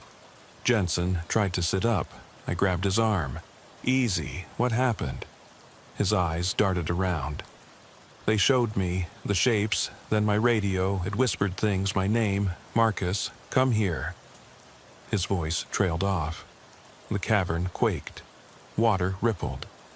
I saw reflections in the basin, not just ours, but dozens of dark forms gathering around us in the water's edge. They stood just beyond reach, pale eyes glinting. I fired a warning shot into the ceiling. Rock dust fluttered down. The shapes recoiled, then surged forward in a silent wave. Jensen and I scrambled backward. The water sloshed over my boots. I grabbed his hand. "Back to the hatch!" I roared, dragging him. The cavern trembled. Lanterns snapped off, plunging us into near darkness. My flashlight stuttered, on, off, on, illuminating the exit just ahead. We plunged into the tunnel, stumbling over mud and roots. I heard something chase us. A low, rasping breath that matched my own terror. I felt hot breath on my neck, like someone breathing just behind me. I didn't look back, I just ran, fumbling for the hatch ladder. I climbed out 3 rungs at a time, hoisted Jensen after me. We burst into the silo bin, gasping, hearts thundering. The hatch swung shut behind us with a metallic sigh. Silence fell. I leaned against it, pressing my ear to the cold metal, waiting. Nothing. Jensen sat on the floor, head in his hands. I called into the darkness outside, "Morales, dispatch, anyone!" Only wind answered. I helped Jensen to his feet. We climbed out the service hatch into the bitter night air. The fog had lifted. Moonlight cut through the trees, pale and indifferent. Our cruisers sat with doors open, lights still spinning.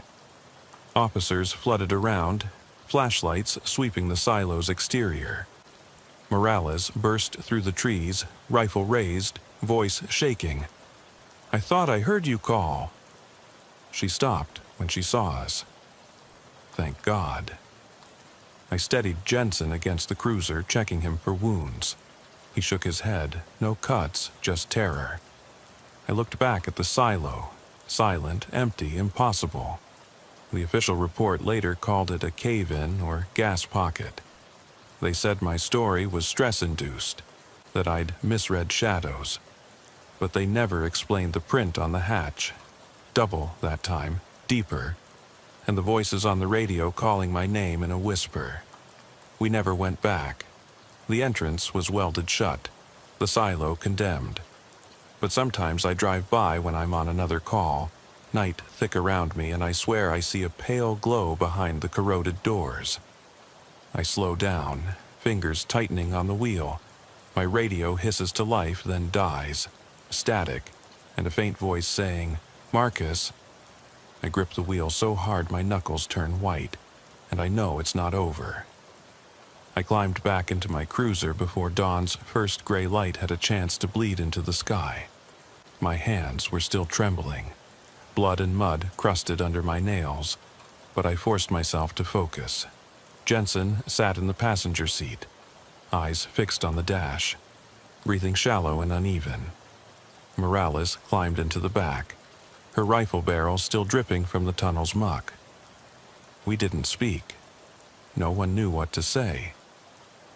The drive back to Archville Station was silent, except for the engine's hum and our ragged breathing. Every stretch of road looked the same.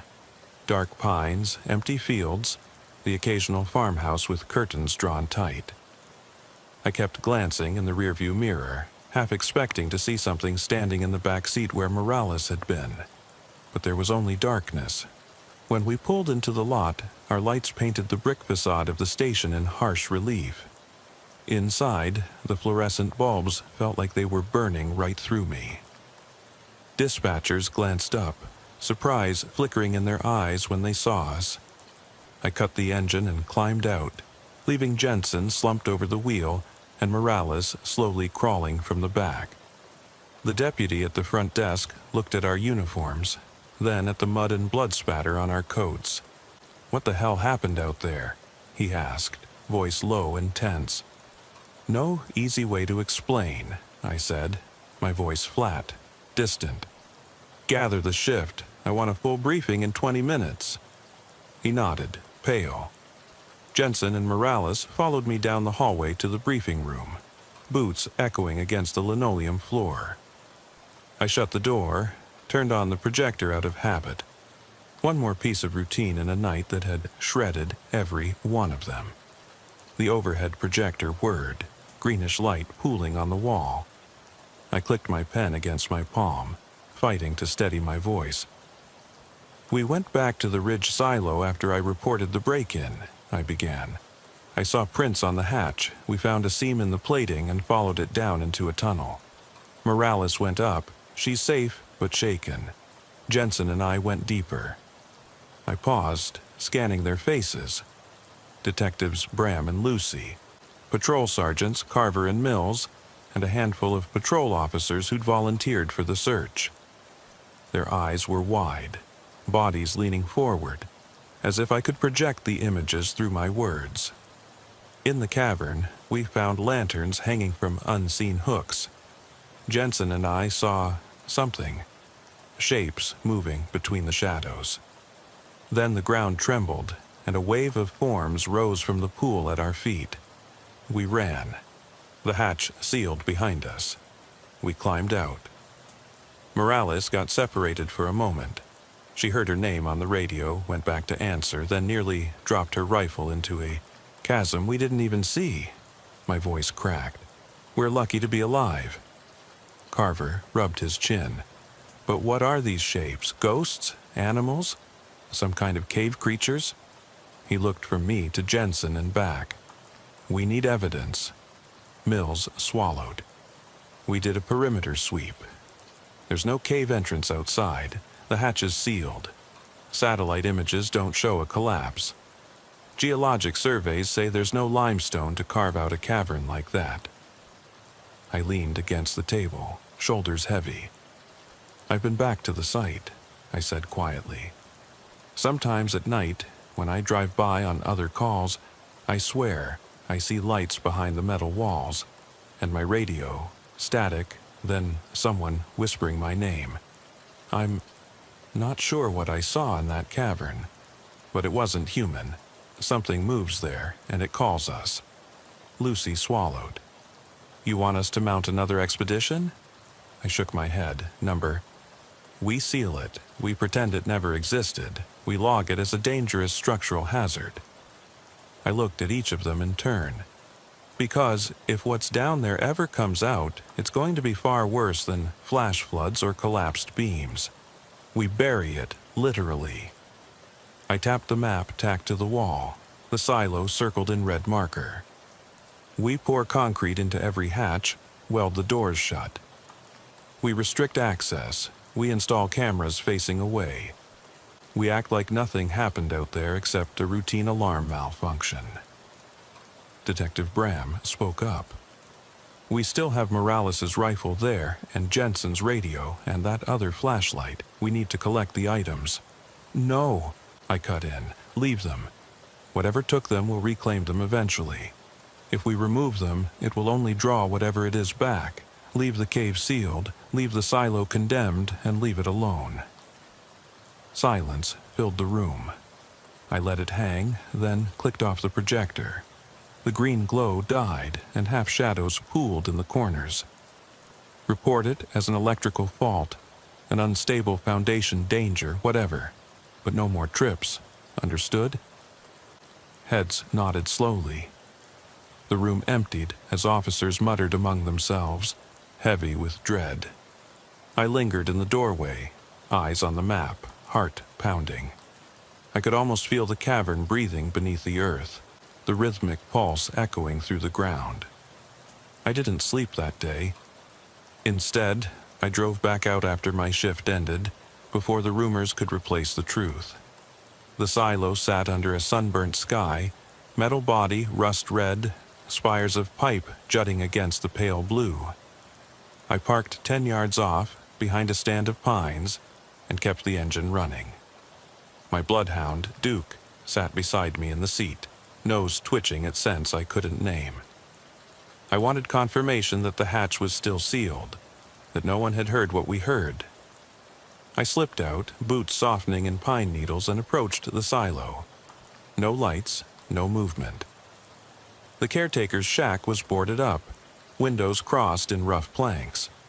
I circled the perimeter, keen for any sign. Footprints, smudges, metal dust from welding. Nothing. Gravel lay untouched. The door was welded shut, seams cooled to dull gray. I ran my hand over cold metal. No handprints, no fresh marks. I backed away, heart slowing, and noticed the radio antenna on the roof. It leaned as if bent by wind or weight. I felt a tug of dread, eyes drawn upward, and then I saw it. A single cable, snaking from the antenna down the silo wall, vanishing beneath a welded seam. My brow furrowed. The cable was new, shiny, not corroded. Why install cable on a condemned silo? I crouched, flashlight in hand, and traced the cable. It disappeared between two welded plates into a narrow slit. I pressed my ear to the seam. Faint sound, almost like humming. Rhythmical, deliberate, like breathing slowed to half speed. I snapped back, heart pounding, instinct screaming to run. But curiosity, stupid, dangerous curiosity, held me there. I felt Duke whine behind me. I looked back. He sat on his haunches, ears perked. Muzzle turned toward the tunnel hatch set flush into the ground 50 feet away, half hidden under brush. I hadn't seen it before. The locked hatch we'd used for the drill training months ago was buried now, forgotten. I stood, adrenaline spiking, and approached. The hatch cover was cold, heavy steel, painted with warning stencils. Hazardous structure. Keep out. My breath tightened. Duke barked once. I knelt, wiped mud from the cover, and saw scratches around the edges. Fresh. Something had tried to claw its way up. I reached for my radio. Dispatch, to Charlie. Request immediate assistance at Ridge Silo. Hazard, extreme hazard. Static cut me off. No response. I looked up. The side of the silo above me seemed to shift, as if the metal skin rippled. The cable I'd seen quivered. I heard a voice, a whisper, right in my ear. Marcus, so soft I thought I imagined it. Duke snarled, hackles raised, nose sniffing the air. Then the ground rumbled. A low vibration reverberated through my boots, up my spine. My flashlight flickered and died. The world went dark, and Duke's barking echoed into the black. I fumbled for batteries, heart slamming, mind racing. When the light returned, I saw the seam below the cable split open like a mouth, edges peeling back, revealing blackness behind. I staggered back, instincts screaming. Duke growled, backing toward me. The wind kicked up, swirling needles into the air.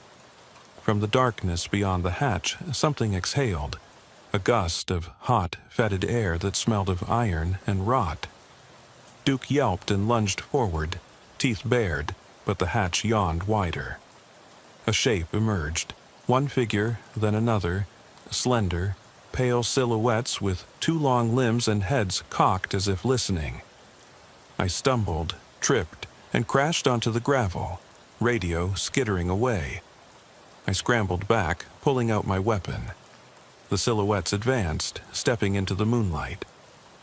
Their eyes were black pits, reflecting my torch's beam. They paused at the hatch edge, toes curling over steel, like hunters testing the air. I fired once, just a warning shot into the ground. The flash lit up the clearing, and for a terrible heartbeat the shapes froze. Then they tilted their heads in unison and stepped onto the gravel, moving with jerky precision. Duke lunged, growling. They cocked their heads, watched him, and then one reached out, an arm too long, fingers spindly, and touched his muzzle.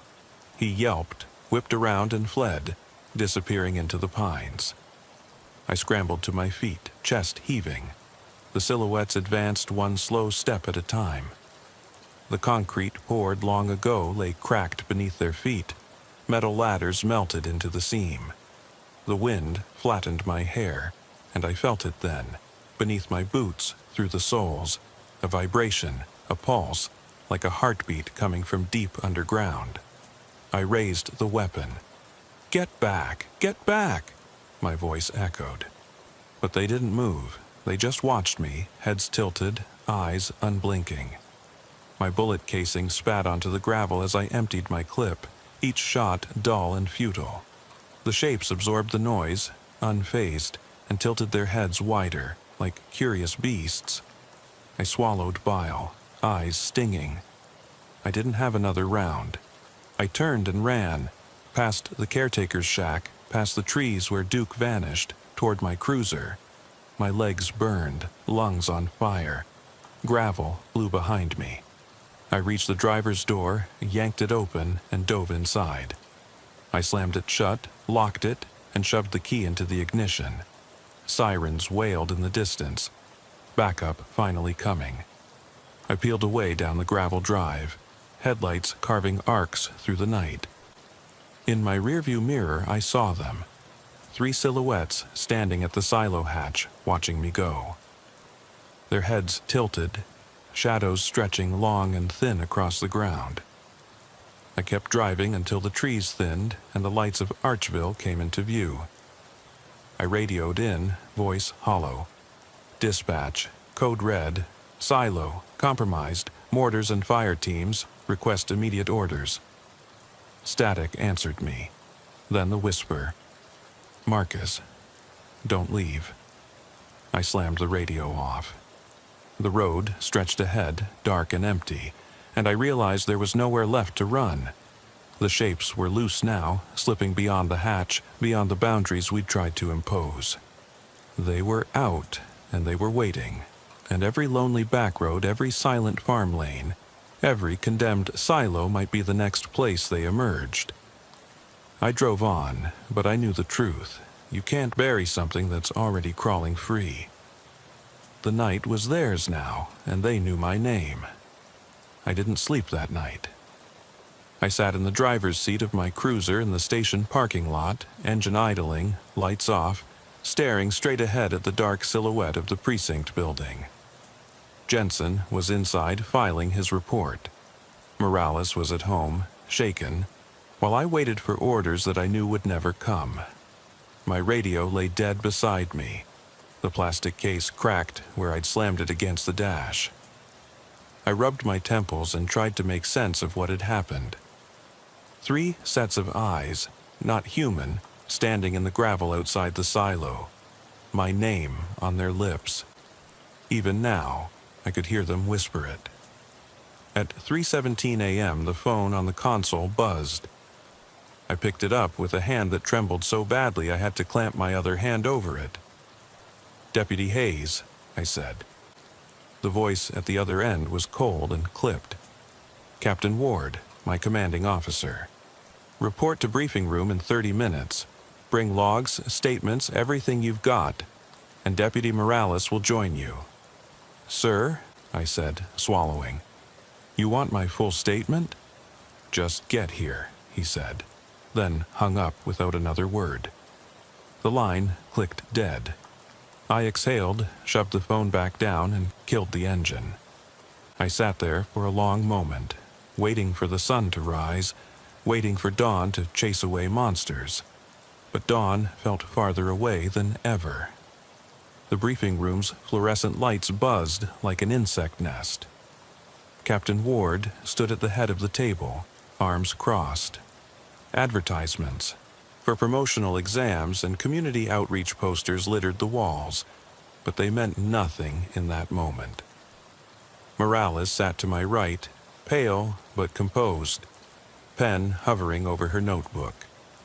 Jensen sat to my left, still rubbing the back of his neck as if he had sleep where the silo's echoes should have been. Ward didn't bother with small talk. He unfolded a stack of paper and laid it on the table. "Hayes, Morales, Jensen," he began. "We reviewed your reports. The silo, the tunnel, the cavern, none of it lines up with any geological surveys. No blueprints indicate underground work, no permits for construction. Satellite imagery shows no change in terrain. The silo was condemned years ago." He stared at me. "Hypothermia-induced hallucinations. Tunnel collapse nightmares. You heard voices from static. You claimed shapes moved in the dark. Yet no physical evidence, no handprints, no footprints, no structural breach. So here's the plan. We close the file. The silo is condemned for structural reasons alone. You three will report it as such. Complete your statements accordingly. No mention of shapes, voices, or missing deputies. Understood?" Morales picked up her pen. "Sir, we found Jensen's radio and the other flashlight in the bin. Their evidence. Station maintenance lost those items months ago," Ward interrupted. "We moved on. This is a matter of protocol and liability. We can't admit to paranormal, to unknown entities. It'll ruin the department's credibility." I felt rage, disgust, and fear coiling together. My voice sounded hollow when I spoke. "Sir, we have sworn testimony from 3 deputies. We have markings on metal. We saw them. They followed me into town. Captain, they're out there." Ward's eyes narrowed. He leaned forward. "Hayes, if you persist with this line, you'll be subject to mental health evaluation. Your badge will be suspended pending review. Choose your words carefully." My jaw clenched. I looked at Jensen and Morales, 2 brothers and a sister in this mess, and realized we were alone. We were on our own. Ward tapped the stack of papers. "Fill these out. Follow orders. Dismissed." I got back into my cruiser, this time shutting the door so hard the glass rattled. I didn't respond to Morales' text asking if I was all right. I didn't look at Jensen, who gave me a tense nod as I backed out. I drove across town and parked in front of my cottage on Elm Street, an old clapboard house shaded by oaks, 5 blocks from the precinct. Inside, everything was quiet. Lamps off, curtains drawn. I flipped the porch light on with a click, boots echoing in the empty hallway, and let the door swing shut behind me. I stripped off my coat and uniform, hung them in the closet, and stared at my reflection in the bathroom mirror. My face was gray, eyes sunken, pupils wide. No uniforms hid it now. I was just a man who'd seen something he couldn't unsee. I splashed cold water on my face, the mirror fogging around me, and tried to calm my breath. Duke, my German shepherd, padded up behind me, tail wagging slowly. I needed his ears. "It's okay, boy," I whispered. "I'm home." Sleep didn't come. I lay in bed, Duke at my feet, morning crowing somewhere outside.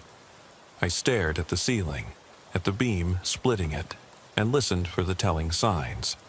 Distant static, the creak of a hatch, the rustle of boots on gravel. At sunrise, Duke lifted his head and growled, spine stiffening. I sat up. The window curtains fluttered, though no breeze blew. That same coppery scent, sharp, metallic, wafted in. I swung my feet out of bed and padded to the window. I drew the curtain aside a crack and squinted at my driveway. Nothing visible. I exhaled. Then I saw it. A smear of rust-colored dust on the center of my lawn, leading up to the front porch, about the shape of that handprint on the silo hatch. The smear ended at the steps, as if someone had climbed onto the porch one-handed. Duke snarled and lunged at the door, but I held him back. I reached for my phone, but it no longer worked. No bars, no signal. My pulse hammered. I grabbed my flashlight and slipped into the hallway. I crept down the stairs, Duke following, each step whispering on the carpet. The front door stood ajar, though I locked it every night. I pressed my back to the wall and shone my light across the dark foyer. Dust motes drifted in the beam. Nothing moved. The handprint was not there, just the smear of dirt on the porch. I exhaled, but my breath caught when the flashlight beam fell on the front window. 3 hand-sized smudges pressed from inside the glass. They were spaced apart, like eyes watching me. I swallowed, teeth tingling. Duke whimpered. I flicked off the light and slipped outside, closing the door behind me without a sound.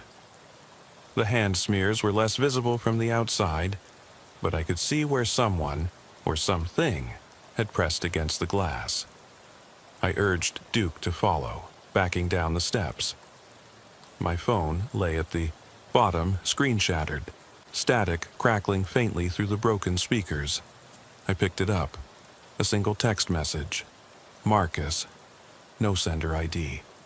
My blood turned to ice. I yanked open the cruiser door and clambered inside. The dashboard clock read 6:03 a.m. I dropped the shattered phone on the seat, started the engine, and peeled out of the driveway, gravel spraying in my wake. As I passed the precinct, lights switched on in the windows. Ward's silhouette stood at the front door, hands on hips, watching me drive by. I didn't glance in the mirror. I headed south to the edge of town, where fields stretched for miles. The ridge silo sat dark and lifeless at the horizon, trimmed in shadows. I drove past the boarded caretaker's shack and parked on the shoulder. Duke leapt out and sniffed the ground, tail between his legs. I stepped out, watching the silo through binoculars. No lights, no movement. The wind was still, like the world was holding its breath again. Duke growled low in his throat. I flipped on my flashlight and walked toward that sealed hatch buried under debris. I brushed aside leaves and pine needles, revealing the welded cover. The fresh scratches were gone, smooth from morning dew. I knelt to inspect the welds, cold, unbroken. I pressed my palm to the metal. It was damp. Under my fingers I felt a faint pulse, like a heartbeat measured in seconds. My breath caught. The ground around me trembled, slow at first. Then, in a series of thuds, 3 distinct beats, then a pause, then 3 again. The cadence echoed my own racing heart. I grabbed Duke's collar and yanked him back. My flashlight beam flickered, then went out. Darkness swallowed us. I heard a whisper from the hatch. Marcus. My flashlight clicked back on, and I shone it at the welds. They were splitting, thin cracks spidering out like veins. I scrambled backward as a low rumble rose, a deep, resonant vibration that shook the earth. The hatch buckled, curling upward, revealing blackness beyond. Shapes pressed against the opening, fingers splayed across steel, too long, too pale, and their eyes glinted in a flicker of light that seemed to come from inside the earth itself. I fumbled for my radio, but there was nothing. No signal, no voice. Duke yelped, lunging forward, but I yanked him back. The shapes receded slowly into the hatch, which snapped shut with a hollow clang that echoed over the fields. The wind picked up, scattering leaves in spirals. My flashlight died again, leaving me blind. I held Duke close, chest pressed against his fur, and waited. The hatch shook one final time, 3 pulses, and then the ground fell silent. No heartbeat, no thud, just night settling again. I don't know how long we stood there. My knees gave out, and I dropped to the ground, shotgun held loosely by my side. Duke whined and circled me, nose to the hatch. I patted his head. "It's over," I whispered. But I knew it wasn't. When the first rays of dawn stretched across the fields, I saw fresh tracks in the gravel. 3 sets of prints leading away from the hatch, heading north, back toward the town.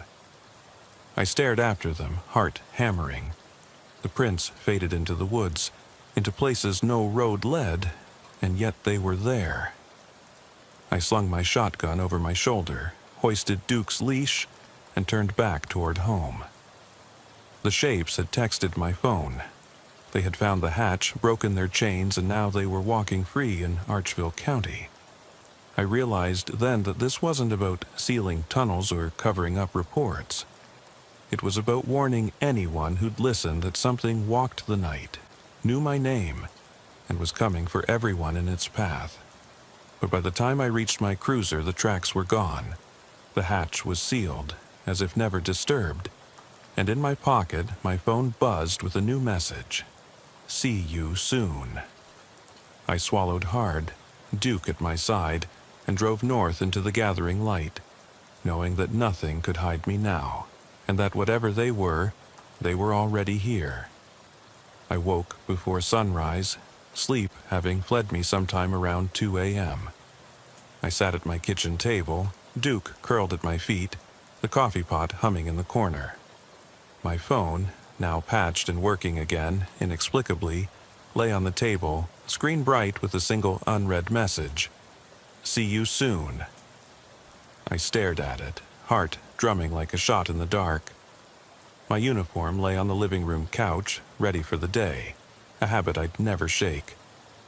I poured coffee into a chipped mug and watched steam curl upward. Outside, the sky was bruising from gray to pale gold. I tried to tell myself it was over, that sealing the hatch and fleeing the scene had contained whatever we disturbed. At 6:15 a.m., the station dispatcher paged me. Hayes, report to roll call in 10. A summons I couldn't refuse. I set the mug aside, picked up my briefcase, and slung my service weapon at my hip. Duke followed me to the cruiser, tail wagging hesitantly. I won't lie. I wanted to leave him behind. I wanted to drive until the shapes lost my trail. But I couldn't.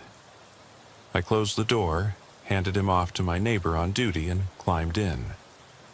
The drive to the precinct was quiet. Every streetlight and stop sign felt laced with menace, as if each could hide a waiting silhouette. When I pulled into the lot, officers filing in glared at me with thin-lipped concern. Word travels fast when you rattle the roots of something dark. I reported in to Sergeant Keegan, who didn't bother with small talk. He handed me a manila envelope stamped confidential. Inside, reports, photographs, and a memo from Captain Ward ordering me to recant every detail about subterranean tunnels, shadowy figures, and missing equipment. My statement was pre-written, my signature awaited. I tucked the envelope under my arm and walked into roll call. The fluorescent lights flickered overhead, making every shadow breathe. Sergeant Mills read names and duties. When she got to mine, she paused, not because I was late, but because the captain arrived behind me, silent as a grave. Ward's cold gaze followed me as I found my seat. Everyone sat on hands, knees, rifles, but no one dared say a word. After roll call, I was directed to Captain Ward's office. The door closed behind me with a click that echoed. I placed the envelope on his desk. He sat behind it, hands steepled, expression stony. "Deputy Hayes," he began, voice low, "we need a clean record. You understand your career depends on full compliance." He opened the report and slid it toward me. "Sign here. No omissions, no embellishments. Then file it with dispatch. End of story." I looked at the line labeled Narrative. It described routine structural hazards, faulty wiring, a misinterpreted alarm, and no mention of subterranean chambers or stalking creatures. I erased my own account of the handprints, the breath on the hatch, the whisper of my name in the dark. I stiffened as I picked up the pen. Captain Ward watched, eyes unblinking. I signed. "Good," he said, sliding the papers back. "Report to your post. And, Hayes, should anyone ask, you were never at that old silo after that first alarm call. Understood?" I didn't reply. I walked out with the envelope in hand, feeling the weight of every word I'd erased. I filed the report. Dispatch logged it. The archive would show no anomalies. I went on patrol, my night shifts stretching ahead in a haze of silence and static. Every call code sounded boring now. A trespasser at the library, a pram left on the sidewalk, a car battery dead in the church parking lot. Nothing worth a broken rib or plunging into tunnels of haunted clay, but nothing worth relief either. 2 days later, I was dispatched to a missing persons call on Silver Pine Road, a gravel byway 2 miles from the Ridge silo. A jogger had vanished at dawn. I drove there, mind wandering back to those cavern shadows. When I arrived, the early sun had turned the horizon orange. The jogger's car was parked at the trailhead, doors unlocked, GPS set to unknown destination. No footprints led into the woods, no prints, period, only crushed grass at the tread edge and a single hand-shaped smear of mud on the driver's door, exactly where someone would brace themselves stepping out. My radio squawked. "To Charlie, this is dispatch. Any update?"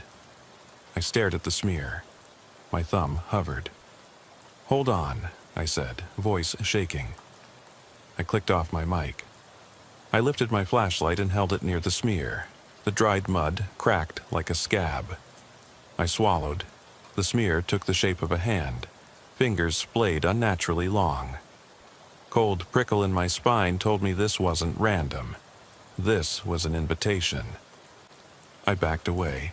"Dispatch, I'm requesting K9 and backup for possible missing person," I radioed. The reply felt canned. "Copy, to Charlie." ETA 10 minutes. I waited, scanning the woods, but all I saw were birch trunks and dew-laced underbrush. I thought I heard breathing, not the wind, but something slow, deliberate, like someone in full-body armor exhaling. I spun. Nothing. The woods were still, so still I could hear my own blood pulsing. I set off down the trail, Duke at my heels, muzzle low. We went 20 yards before I froze. Tracks, leather-soled boots, code for law enforcement, heading deeper into the pines. My chest tightened. The tracks stopped at a cluster of ferns, disturbed as if something large had pushed through.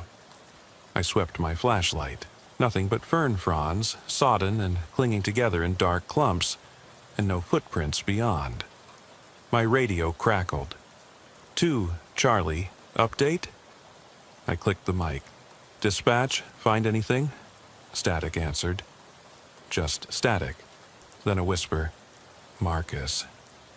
Loud enough to freeze me dead.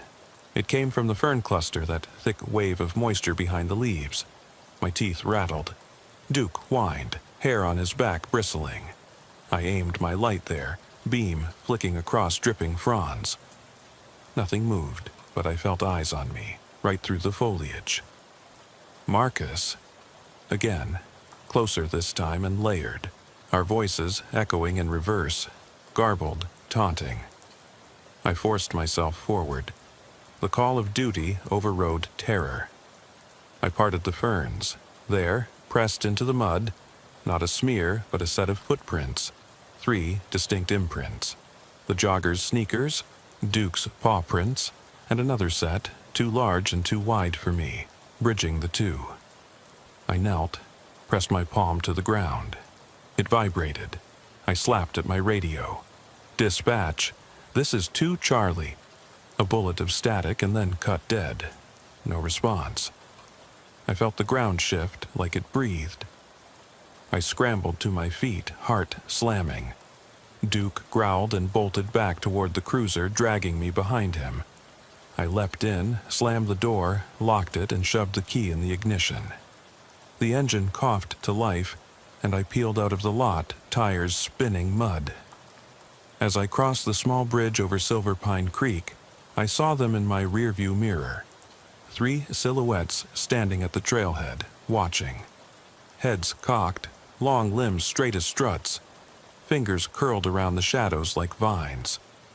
They didn't move as I passed. They just stared. Silhouettes against the orange dawn. I didn't stop until I reached the station. I burst inside, keys rattling, uniform sodden with dew. "I need orders," I shouted. Captain Ward looked up from his desk. He took in my uniform, my wild eyes, the mud streaked down my pant leg. He said nothing. Then slowly he clapped his hands once. "Good work, Hayes. We'll handle it from here," he said, voice flat. "Report back at 1800 for your next shift." He gestured to the hallway. "Dismissed." I stumbled out, Duke at my side. Outside, the sky was fully light, and normal life had resumed. Mail carriers, joggers wearing bright lycra, kids waiting at the school bus stop. I looked at the bus sign. Bridlewood Elementary. A parent waved to her child.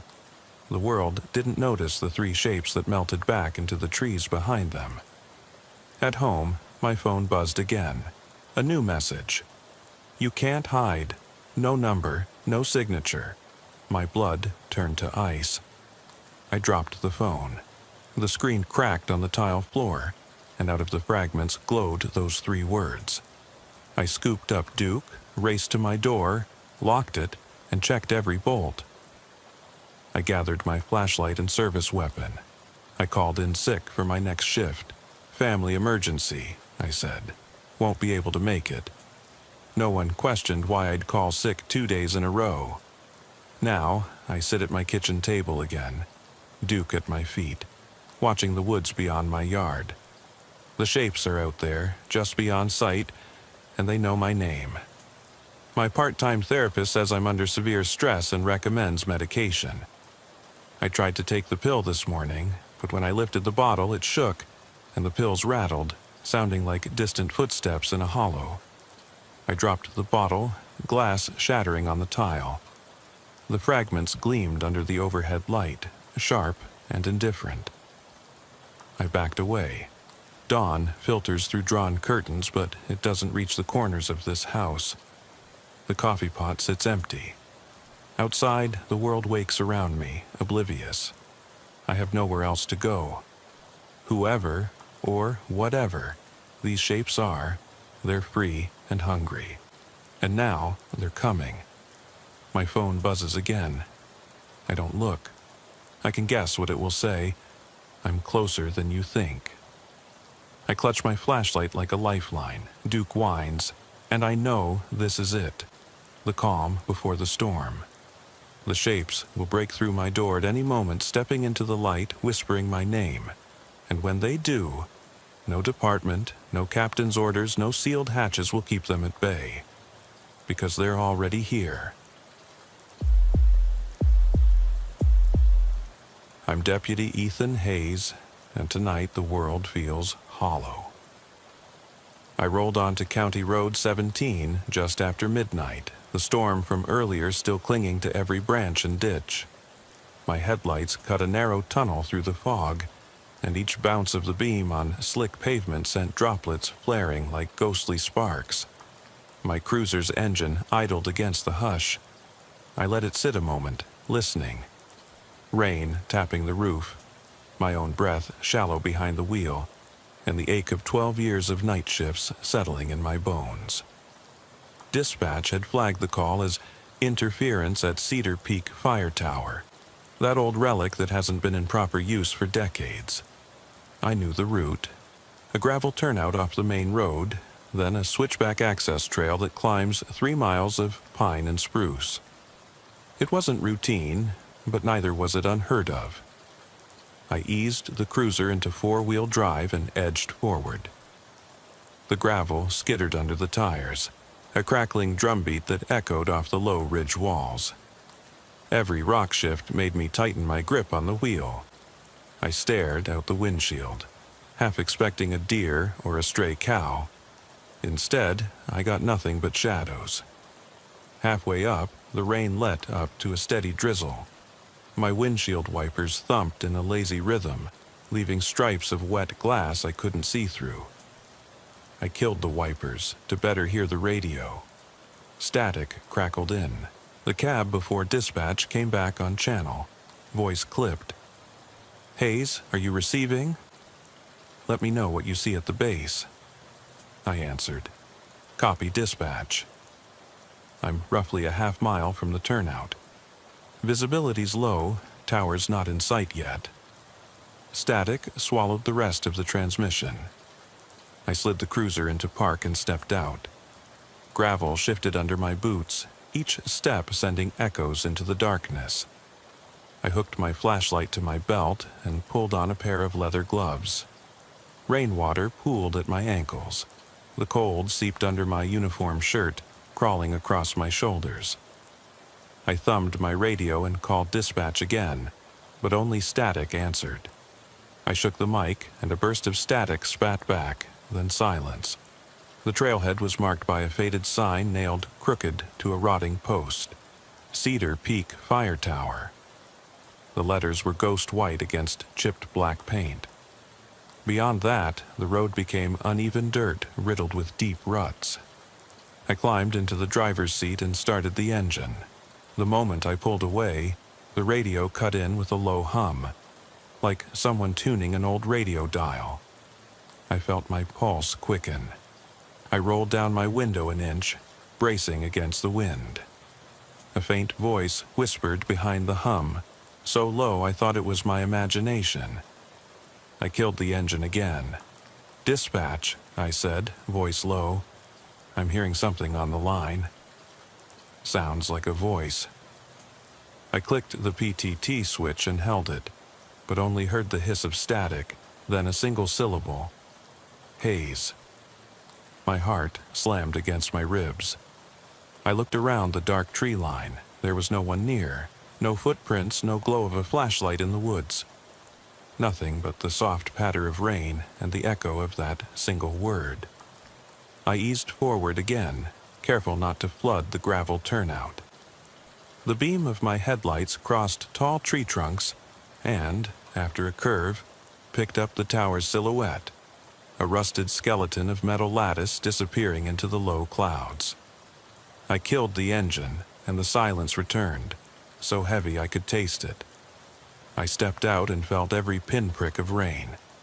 I double-checked my flashlight and weapon before I climbed the first section of spiral stairs, each plate groaning under my weight. Halfway up, the static on my radio roared to life, drowning out the world. I pressed the mic. "Dispatch, do you copy?" The roar faded just enough for a voice to slip through, breathless, urgent, crackling. "Help. Me." It trailed off into static. I froze, chest tight. The stairs below rattled with wind, but I dared not move too fast. I tapped the speaker grill. "Whose voice is that?" No reply, only a drawn-out wheeze of static. At the cabin entrance, I found the door swinging, sash creaking on rusted hinges. My flashlight beam danced over peeling paint and warped wood flooring. I stepped inside, boots thudding softly. There was only one piece of furniture, an old metal desk bolted to the floor. On it sat a field radio, obsolete by at least 30 years. Its power light glowed dim green, defying the county's outage. I leaned close, switching frequencies on my hand mic. The radio's dial spun on its own, fingers on invisible knobs. I pressed the mic to my lips. "This is Deputy Hayes. If anyone's here, identify yourself." Static answered, filling the room with a high-pitched flutter. Then a voice, muted by static but clear enough to catch my name. "Hayes, you're here." The hair on my arms bristled. "Who is this? Where are you?" I clicked the volume knob. The voice grew stronger, older, raspy, carrying the weight of dread. "I'm trapped. Beneath." It cut away again. I shone my flashlight across the cabin, searching for signs of life. No footprints, no blood, no gear. Just the field radio, its antenna bent and corroded, and a single muddy boot on the floor near the desk. I crouched and picked it up. Size 10, scuffed leather, tread filled with pine needles and clay. I felt a flicker of anger in my chest. Someone had been here, left behind their boot, and maybe timed this call. I tapped the boot against the floor. Who left this here? The radio crackled. "I'm Alex." The name hit me like a punch. I recognized it from old dispatch logs. Alex Monroe, a volunteer fire watcher who vanished from this tower in 2002. His file said he never made it back after a sudden storm. They assumed he'd slipped on the stairs, injured his leg, crawled down the trail, and succumbed to exposure. No body was found. My lungs burned as I exhaled. "Monroe?" I hissed. The cabin felt suddenly smaller, suffocating. I argued with myself. No way was this possible. But the radio dripped with his voice. They came when I found it. Papers, proof, bullying me into silence. The dial jerked again. "Get pictures, survey marker, South Ridge." That last fragment froze me. South Ridge survey marker lay 2 miles up the west side of the mountain, beyond the main trail. I should have called for backup, should have waited for state officers. But Monroe's voice was real. His panic leaked through the static. He needed help, or maybe something darker did. I holstered my flashlight and radioed dispatch. "Hayes to dispatch. I need assistance at the cabin. Over." Nothing but static. I climbed down those metal stairs faster than I'd ever moved, mud sliding under my boots. Back at the cruiser, I ripped the door open and threw my gear inside. The moment I fired up the engine, Monroe's voice cut through the static again. Louder. "Don't trust them. Protect. Evidence." The engine thundered, drowning out the radio. My knuckles bled from the wheel, but I didn't slow until I reached the safety of solid ground. Once the beam of my headlights cleared the tower, I dared a glance in the rearview mirror. The tower's cabin window glowed green, as if mocking my doubt. My pulse pounded. I flicked on the dash cam and panned its view. The road behind me, the turnoff, the tower swallowed by dark trees. Then, faintly, I heard Monroe's voice one last time. "I'm here. Waiting." The night swallowed his words, and the ramble of gravel under my wheels carried me away toward dispatch, toward answers I wasn't sure I wanted. I'm Deputy Ethan Hayes, and I've driven this stretch of asphalt more times than I can count. Rain still dripped from the pine boughs after the late summer storm, turning County Road 17 into a ribbon of slick obsidian under my headlights. My cruiser's engine idled at the gravel turnout, the blades of wet gravel hissing beneath the tires. I leaned forward, squinting through the mist. Nothing moved, no stray animals, no wayward headlights on the distant highway, just the blur of tree trunks and the narrowing beam of my headlamps. Dispatch had tagged the call as audio interference at Cedar Peak Fire Tower. Routine flag? Towers decommissioned, rarely anyone up there. But if a ham operator was picking up a transmission, I had to investigate. It was past midnight, the county's grid still knocked out, and every household lantern glowed faintly through living room windows in the valley below. My uniform was damp with condensation, and the ache in my shoulders reminded me I was 12 years into night patrols. I flicked the wiper lever once, too slow, and killed it. Better to hear any crackle on the radio. I killed the engine and stepped out onto gravel. The air was sharper than it had any right to be in late September. A chill that settled into my bones, telling me winter would come. I thumbed my radio mic and called dispatch. "Hayes to base. No visual on tower yet. I'm at the turnout. Heading up the trail." Static answered. I paused, listening. My breath puffed in short bursts. Behind me, the storm's distant thunder whispered off the ridge, a reminder that isolation in these parts could be deadly. The access trail began in a rutted track. First, merely muddy, then carving deep ridges through clay and pine needles. I slid into low range, creeping forward. Gravel skipped and spat under the tires before I hit thick mud. The last rain had filled the puddles to obscuring depth. I inched forward until a jolt shook the cruiser. Front bumper hit a hidden rock. I killed the engine again and climbed out, boots crunching on gravel. I grabbed my flashlight and hatchet, standard for rough climbs, and hoisted the beam toward the darkness. Half a mile up, the wet ground gave way to a faint path where trucks had churned ruts wide enough to swallow a foot. I climbed out and grabbed my flashlight strap. The moment I stepped onto the trail, the mine of memories opened. Nights chasing drunk drivers, skidding over the berm, lunging for the wheel as tire treads lost purchase. But last night's terror was different. Every shadow felt alive, every branch snap a warning. I texted dispatch. On foot now. Trail conditions bad. Might take me a while. My phone died instantly. No grid, no cell signal. I shrugged and switched on the flashlight, its beam stiff and linear against the black. I began to climb, hatchet in one hand, flashlight in the other. Rainwater dripped off leaves, landing on my shoulders like cold pins. Gravel and pine duff slid underfoot. I kept each step low and cautious. 30 minutes in, I heard it. A low hum, like a diesel engine idling far off. But this place had no power lines, no generators. I halted, chest tight, and pointed the beam through branches. No lights, just tree trunks shimmering slick with moisture. I clicked the radio, static, then, barely audible, a whisper. Deputy, Hayes. My heart shot up to my throat. I jerked back, swung the beam around, but saw nothing. I stayed still for a long breath, waiting for my pulse to fall. I keyed the mic. Hayes here, identify yourself. Static roared as if offended. I felt the hairs on my neck prickle. The voice came again, closer now. Hayes, then gone.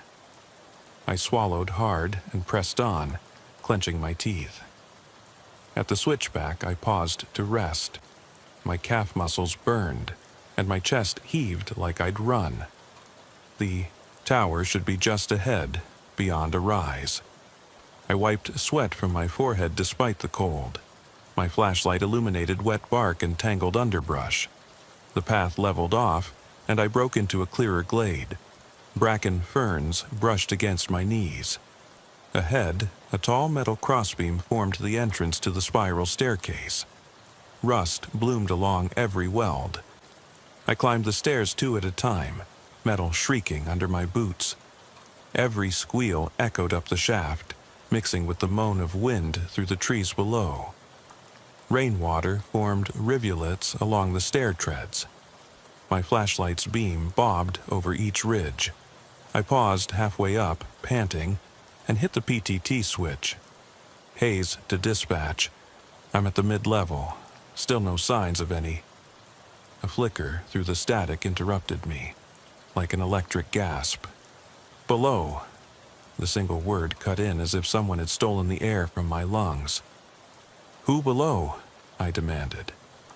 Silence returned. My flashlight's battery flickered. I tapped its side until the beam steadied.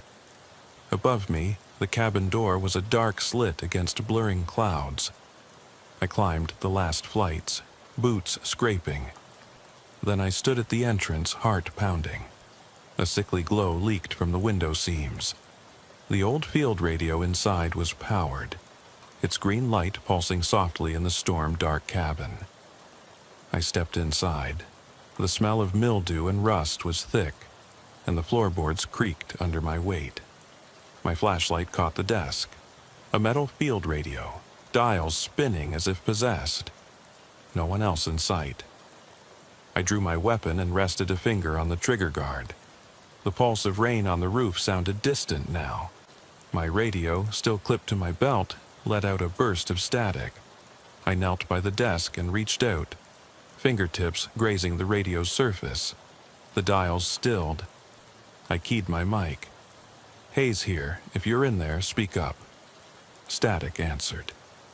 Then came a ragged inhale behind the static, like someone breathing through a torn lung. I clicked the volume knob. The voice surfaced, hollow, aged. "Help. Me." It cut away before a name formed.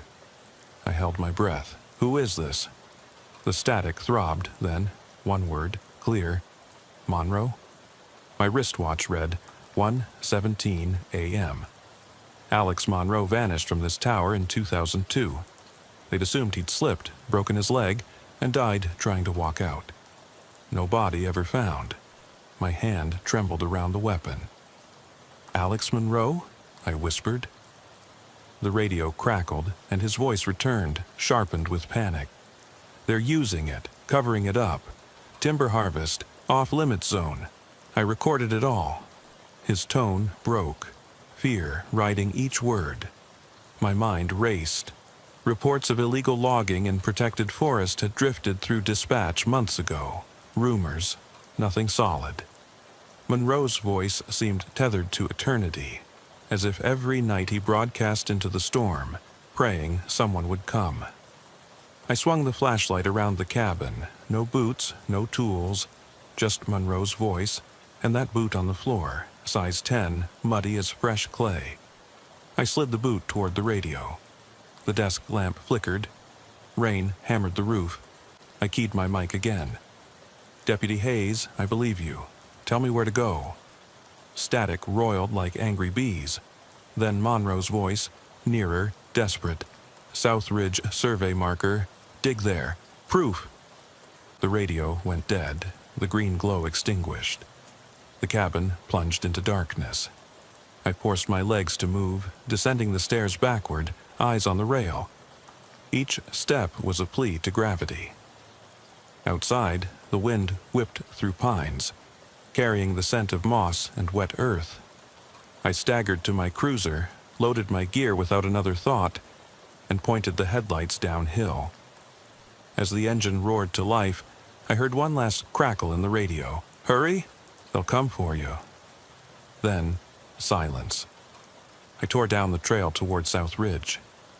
My mind ran on panic and purpose. I believed Monroe. I believed there was evidence buried beneath that survey marker.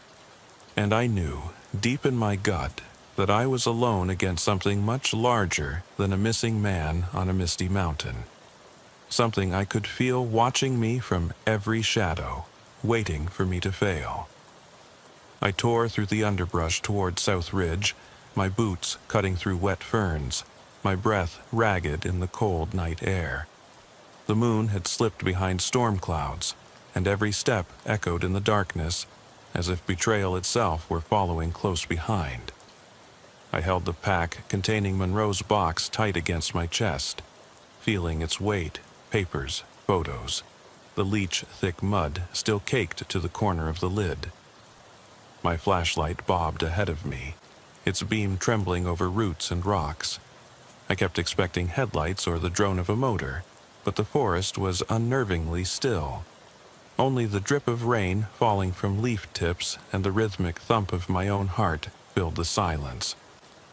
Pines arched overhead, their trunks blotting out what little sky remained. I knew I shouldn't linger. Whoever had chased me from the survey marker would be hunting this ridge until they found whatever I'd uncovered. Yet every muscle in me screamed to stop, to vomit, to collapse, but I pressed on, whether through purpose or desperation I couldn't tell. At the crest of the ridge, I spotted the survey post again, its rusted headplate shimmering dully in my light.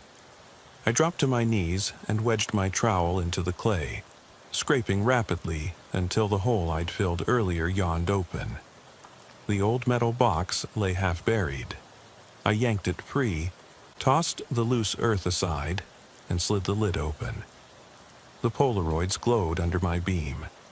Monroe's sham of trees stripped bare, his handwriting accusing every blade of grass, every county commissioner's stamp scrawled in black ink. I rifled through the documents, falsified permits, county memos, signatures that matched names in my own station's phone book. A sudden crash of thunder rattled the loose soil, and I froze. Lightning etched the forest in white, and in that strobing moment I saw movement on the far slope. Gear-clad figures slipping between trees. They'd circled back. My pulse hammered as I yanked the box shut and strapped it tight. I needed to move, but the slope was steep and slick. I slid backward, boots clawing earth, until I reached flatter ground. I dared a glance behind me. 3 men in reflective vests, headlamps cutting arcs of light through the undergrowth. They spread out like sharks on a scent. I drew my service weapon, heart pounding so loudly it felt like it would crack my ribs. My radio lay silent in my pocket. No signal, no dispatch. The forest swallowed my calls. I had to reach my cruiser, parked half a mile downhill at the trailhead.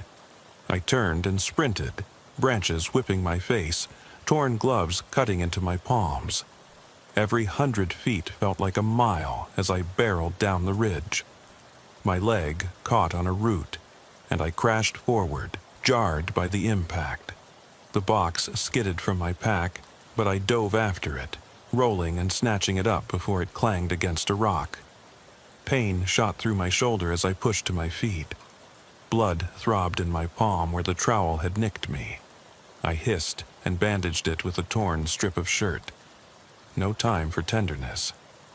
Behind me, I heard voices twisting through the trees, low, urgent shouts that carried on the wind. "Hayes," one called, over static but clear. "Stop!" My throat went dry. I forced my legs to move faster, lungs burning. The path blurred under my boots, the air tasted of pine resin and fear. After what felt like an eternity, I saw the headlights of my cruiser's dash cam blinking at the turnout. Relief slammed into me, a hot wave that almost buckled my knees. I lunged forward, yanked at the door, locked. My hands fumbled for the keys clipped inside my belt pouch. Rain plastered my hair to my forehead as I fumbled, twisting the key into the lock. The door popped open and I tumbled inside, heart slamming against my chest. I slammed the box onto the passenger seat, my fingers slick with mud and blood. I shoved the trowel into the back, grabbed the wheel, and slammed the truck into drive. Tires spun on loose gravel. I fishtailed twice before straightening out and flooring the accelerator. The engine roared, echoing over the ridge. In the rearview mirror, I saw their headlights. 2 trucks scraping through the trees like wolves. I slammed on the brakes, the cruiser skidding before I swung it around, trying to force enough distance. But the slope was treacherous. Gravel sprayed under my wheels, understeer carrying me toward the ditch. I yanked the wheel hard, tires screeching, barely catching the road's edge. I punched the shifter to 4-wheel, pinning my foot to the pedal. The rear wheels caught and the truck lurched forward. Behind me, the headlights hesitated at the turnout. For a moment, I thought they'd given up, but then the beams flared and one engine revved. They were coming down the trail. Fear clawed at me, but I gripped the wheel. I had to find a way out. Cell service, a marker, anyone who'd believe me. I aimed for the main road. At the end of the turnout, where the gravel met County Road 17, I popped the cruiser onto pavement and gunned it. Headlights in my mirror vanished for an instant. I thought I'd lost them, but the next bend revealed both trucks, barreling down behind me, lights blinding. My stomach knotted. I jammed on the hazard lights and slowed, trying to force them to pass. One truck swung wide, mud spraying onto the road. Its passenger door opened and a silhouette jumped out. Too dark to make features, but he wore the shape of officers I knew. Crisp hat, heavy belt. He held something long and shining. A rifle. I floored the pedal and clattered over a guardrail, tires spitting debris. The road leveled, and I shot onto the highway, headlights pointing toward town. I saw a blinking sign. Welcome to Cedar Falls, 10 miles. Lights from distant homes glittered through gaps in trees. My cruiser's engine screamed. I glanced down at the dash. The box sat on the seat, the Polaroids peeking out of a folder I'd jammed inside. The trowel lay by my boot. Desperate, I dialed the one number left in my phone, the federal environmental agent I'd met at a conference last year. The line rang twice, and then clicked to voicemail. My hand shook as I pressed play on a pocket voice recorder and hit record. I spoke fast, low, my voice cracking. This is Deputy Ethan Hayes, Redwood County Sheriff's Office. I have evidence of illegal logging covered up by county officials. I'm being pursued. Send someone. Cedar Falls Highway now. I hit stop and dialed again. Voicemail, then static. My heart pounded in my ears. Behind me, I heard the twin roars of diesel engines. The trucks had followed me onto the highway. My pulse thundered as I wrestled at the wheel, searching for a way to shake them. Up ahead, the highway forked, left toward Cedar Falls, right toward the station. But that road was narrow and lined with forest, an ambush waiting to happen. I stayed left. A sign for the state police barracks flickered. The buildings were dark, but lights glowed at the dispatch window. I raised my arm in warning, horn blaring. Bright floodlights cut the night as I pulled into the lot. Doors slammed behind me. I leapt out, the recorder clutched in one hand, the box in the other. I sprinted to the dispatch office, pounding on the glass. Inside, the dispatcher stared, eyes widening. I slammed the door open. I've got the evidence. Illegal logging. County cover-up. They're after me. I didn't finish. In the doorway stood two men in work vests, rifles slung at their sides. Their faces were half lit by the glow of the dispatch console. My blood froze. The dispatcher hissed behind me. "You can't bring that here." I spun, heart in my throat. One of the men let a soft click ring out, his rifle's safety off. I raised my hands, voice cracking. I have proof. I have Monroe's box. The beams of radios, the hum of the station's generator, the rain against the windows. It all felt like a trap snapping shut. I forced my shoulders back. They're county men. They'll kill to bury this. I need... One man stepped forward, rifle leveled. His breath steamed in his mask. My throat closed. The second man grabbed my arm, the box in the other. My recorder fell, spinning across the floor.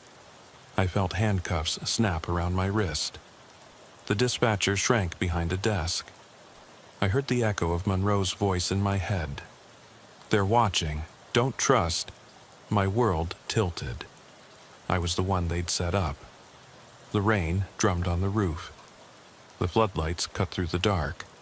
And I realized that in my search for truth, I'd walked into the very web they'd spun. I swallowed hard, tasting failure. The men hauled me away, and as I passed the dispatch window, a single light blinked on the console. A record light, capturing everything. But would anyone hear? Or would this too be erased, lost to static and silence? I sat on the hard bench in a windowless room, the cuff cold against my wrist, breathing in the smell of damp concrete and stale coffee. My uniform was gone, just a rumpled shirt and jeans now, but the weight of my badge, still tucked inside my shirt pocket, felt like a lead weight over my heart.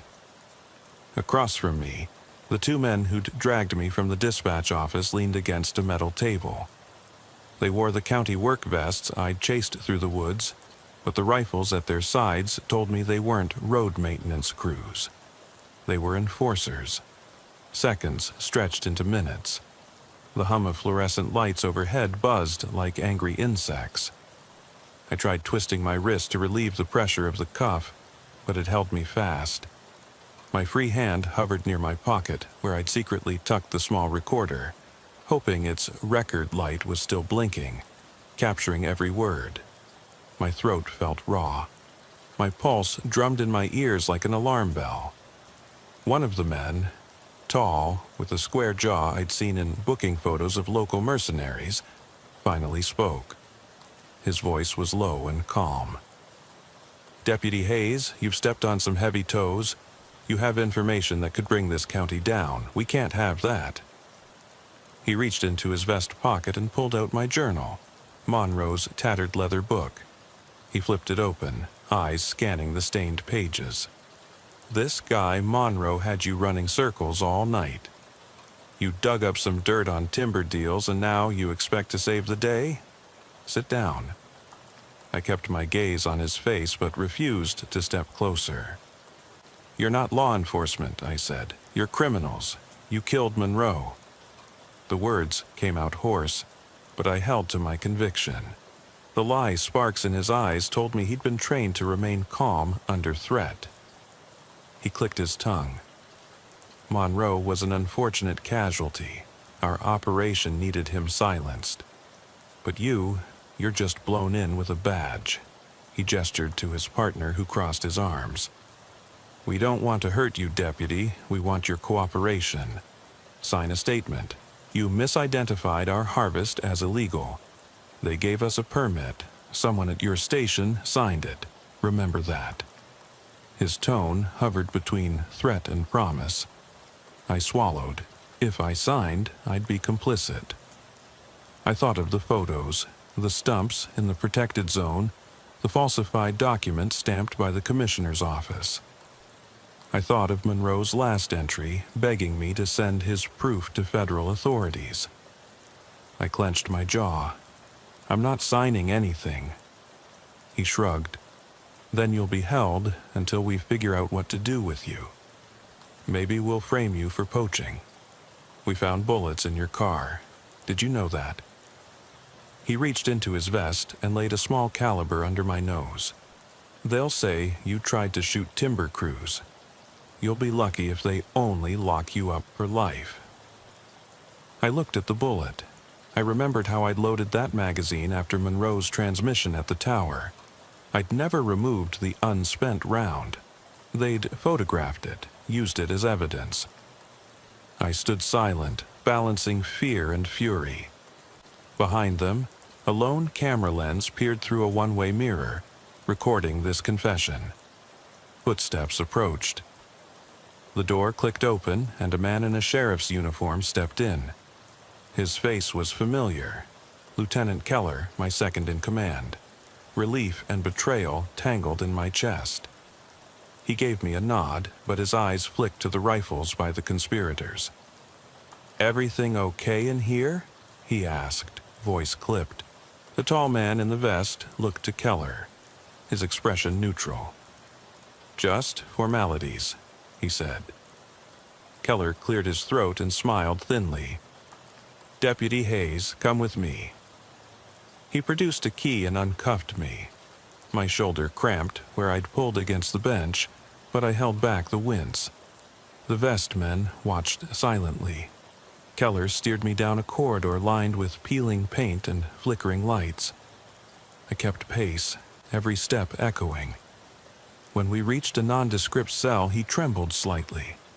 "I'm sorry," he whispered. "I tried to call backing, but they cut the lines. They set you up."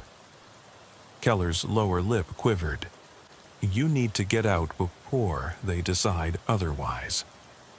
Before I could answer, the two enforcers materialized at the end of the hall. Keller's face went pale. "Deputy, now. Through that door." He shoved me inside and closed the latch behind me. I pressed my ear to the door. In the corridor, voices rose. A scuffle, a curse, then silence. A gunshot. My heart slammed. The door rattled. I turned, spotting a small window high on the wall and the toilet tank below it. I kicked the door handle. It held. I checked my pockets. Flashlight gone, gun gone, cuffs gone. Keller must have slipped me a tool. In my hand was the recorder, and taped to its side was a slender file, Monroe's photos. Keller had sacrificed it all to give me a chance. I knelt by the toilet tank, pried off the cover, and rummaged inside. The pipes rattled, and I heard heavy boots pacing nearby. I found a thin piece of metal, likely a guard's handcuff key or broken clip. My wrist flexed, and I moved to slip the metal between the latch. After 3 minutes of muffled strains, I heard the click. The door sprang open, and I slipped out like a shadow. Ahead, the corridor split. One way led back toward the dispatch office, probably a trap. The other toward a dimly lit stairwell. I chose the stairs. At each landing, I paused, listening for footsteps or the drone of a generator. The shaft smelled of rust and mildew. I descended 3 flights, emerging in an annex that opened onto the back parking lot where my cruiser sat. No one in sight. I crept across wet asphalt, heart drumming in my ears. The box of evidence lay behind the wheel, rain dripping off its corners. I shoved it into a trash bag I'd fished from a dumpster and carried both into my arms. My radio mic, repaired when I was first cuffed, clipped to my pocket, but no signal came through. I cursed under my breath. I'd have to leave the county to make the call. I ducked behind a row of patrol cars, checking for headlights. The night was still. I slid into the cruiser, dropping the recorder next to the evidence box. I worked the ignition, dead. Batteries had been drained. My chest tightened. My eyes flicked to the gas cap. I had no choice. I shoved the box and recorder back in the trunk, opened the rear door, and climbed out again. I sprinted across the lot toward the station's perimeter fence. It was tall, barbed at the top, but the lower rails were loose. My boots slapped on gravel. I vaulted the fence, snagging my shirt on the wire. Pain split my forearm, but I pulled free, bleeding and bruised. On the other side was the county road. Rain had started again, a steady drizzle turning the asphalt slick. I jogged to the edge and turned left, toward the small town of Cedar Falls where the state police barracks stood. My shoes squished. In the storm darkness, I felt watched. Shadows lurked between streetlights. Once I reached the junction, a sign pointed 3 miles to Cedar Falls Station. I kept my head low, the trash bag slung over one shoulder. My phone was dead, but I had the recorder. If I could get it online, federal investigators would have Monroe's words, the photos, the forged permits.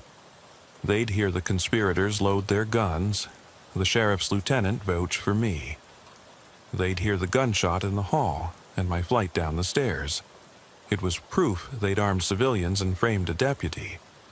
By the time I reached the state police gates, my shirt was soaked through, blood from my arm mingling with rain. A guard spotted me and called out. I raised my hands, holding the trash bag above my head. "Please, federal evidence, county cover-up, call inside." He hesitated, but when I dropped the bag at his feet and pointed to my shoulder, he called inside for a lieutenant. A woman in state-issued jacket came out with a revolver trained on me. I swallowed, voice breaking. "I'm Deputy Ethan Hayes, Redwood County. I have evidence of illegal logging sanctioned by county officials. They're armed and trying to kill me. Monroe's proof is here." I forced a half step forward. She lowered the weapon but kept aiming. "Get help," I rasped. "Call federal agents, protect this." She nodded, adrenaline in her eyes. I sank to my knees, exhausted. The rain pounded my shoulders. My breathing was ragged. Behind me, the station's door swung open. Flashlights swept the ground. Uniformed state troopers emerged, rifles raised. I shut my eyes, waiting for the worst, until the trooper leader barked, "He's one of us. Move in." They fanned out, securing the lot. I slumped against the fence, entire body trembling. My recorder had captured everything. Monroe's voice, the rifles clicking, the county workmen threatening me, Keller's apology, it was enough. As they led me inside, I felt tears mix with rain on my cheeks.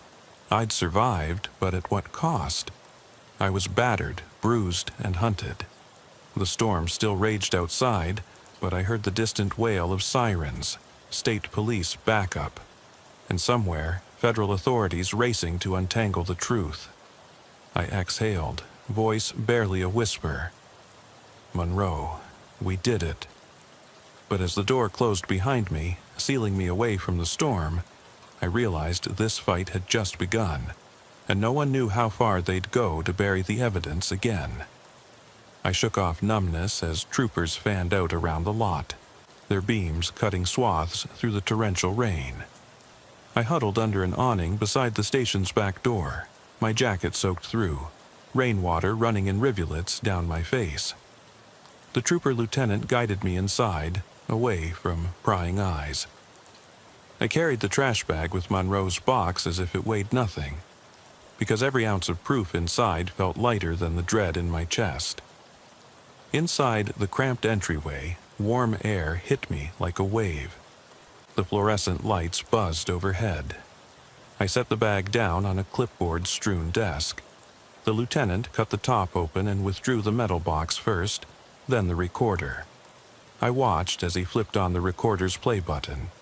In an instant, Monroe's gravelly voice crackled through the station's speakers. They came at dawn. Bossman said I'd given him no choice. Cameras and papers in the cabin. They'd never let me leave alive. I rigged the radio to broadcast my plea, but it's only heard in storms. If you find this, send it to feds. I can't run anymore. The room fell silent, save for the hiss of that final sentence and the rain on the roof. He pressed stop. Then he looked over at me, eyes wide. Deputy Hayes, this is federal jurisdiction. We need to secure all entry and exit points at the county. Town's already been compromised. He grabbed his radio mic. I tucked Monroe's journal and photos under my arm, heart pounding. Yes, Lieutenant. My voice came out steadier than I felt. They ushered me into an interview room 2 doors down, a table bolted to the floor, 2 chairs. Federal agents arrived within minutes. 2 men in plain clothes, badges on lanyards. One introduced himself. Special Agent Ramirez. He had dark circles under tired eyes. Deputy Hayes, thanks for bringing us the evidence. We'll need your written statement, but first, we want to hear exactly what happened from your perspective. He gestured to an empty chair. I sat, my shoulders heavy. I told them everything in short, clipped sentences. The tower call, Monroe's voice, the survey marker, the ambush, my flight through the woods, the setup at the dispatch office, Keller's rescue, and my escape to the state police. Ramirez took notes, pausing me only to ask clarifying questions. "You're certain Monroe broadcast only during storms?" he asked. I nodded. "And the county enforcers were armed with rifles, identical to your station's weapons?" He frowned. "Yes." His journal mentioned falsified permits signed at the commissioner's office. Ramirez tapped his pen. "We'll need that journal and the Polaroids." I slid the leather-bound journal across the table and handed over the photos. Each flip of pages felt like placing another piece of trust in their hands. All I could think was, if they failed to act, Monroe's voice would still echo in the storm's static, and my life would be forfeit. Ramirez nodded gravely. "We'll secure these. You're safe here." I managed a half-smile. For now. I felt raw, physically and mentally drained. Agent Ramirez noticed. "Why don't you go get dry clothes and something to eat? We'll handle the paperwork." He stood. I rose slowly. "Thank you." He nodded and stepped out. In the hallway, I slumped against the wall, closing my eyes. The water from my hair dripped to the floor. My sandwich lay untouched in a plastic bag on the desk. My phone still had no service. I felt lost, like I'd been submerged in dark water and had only surfaced by luck, or by Monroe's decades-old desperation. An internal door opened. Lieutenant Keller stepped out, uniform muddy beneath his jacket. He looked haggard but relieved to see me standing. "Hayes," he said quietly. I held up my hand. "Don't. Not now." He winced, stepping back. I tried to protect you." Guilt twisted my insides. "You did what you could." I kept my voice low. "They're everywhere." He swallowed. "I've secured dispatch logs and station cameras. The county crew's been blocked at every exit so far." I rubbed my temples. "Good, but the commissioner's office, records could be cleaned before morning." He nodded. "Federal agents will hit that next." His voice cracked. "You should?" He paused. "You should rest."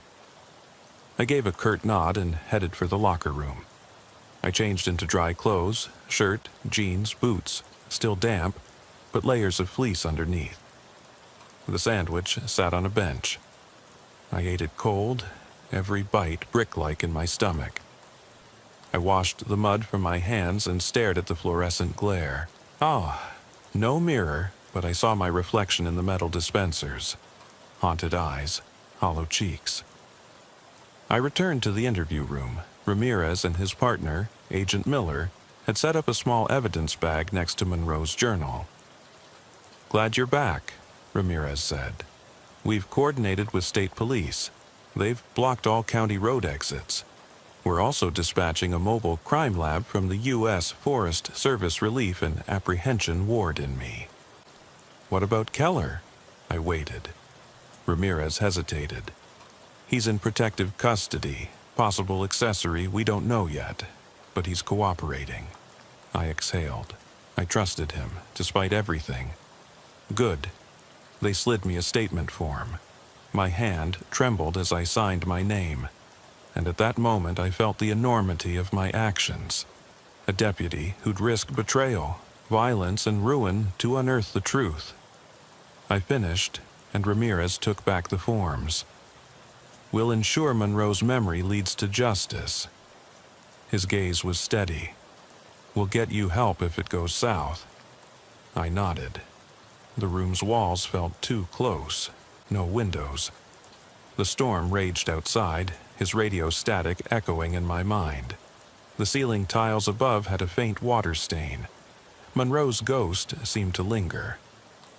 I pressed my palm to the cold table. "It's not over," I whispered. Ramirez and Miller exchanged glances. "Agreed," Miller said softly. They stood. I rose with them. Ramirez handed me a cell phone, temporary on the federal network. I dialed my wife's number, voice cracking as I told her I was safe, then pressed the phone against my chest like a lifeline. By dawn, I was escorted back to my cruiser, impounded as evidence, and driven to the Federal Task Force headquarters in Cedar Falls. As we drove, I watched the sunrise break through storm clouds, striping the forest in pale gold. I realized I hadn't slept. 12 years of night patrols had wired me to chaos, but at least the light felt like hope, not dread. At the task force office, I handed over Monroe's journal and photos again. Agents pored over documents, cross-referencing county records, tracing signatures, confirming Monroe's coordinates. They extracted digital copies from the thumb drive I'd recovered. Federal attorneys prepared search warrants for the commissioner's office, county morgue records, and the old fire tower. Gravestones would be disinterred, files reopened, official narratives rewritten. I was offered protective detail from the U.S. Marshals Service. I turned it down. "They need me to testify," I said. "I'll stay close." They respected my decision but warned me to stay alert.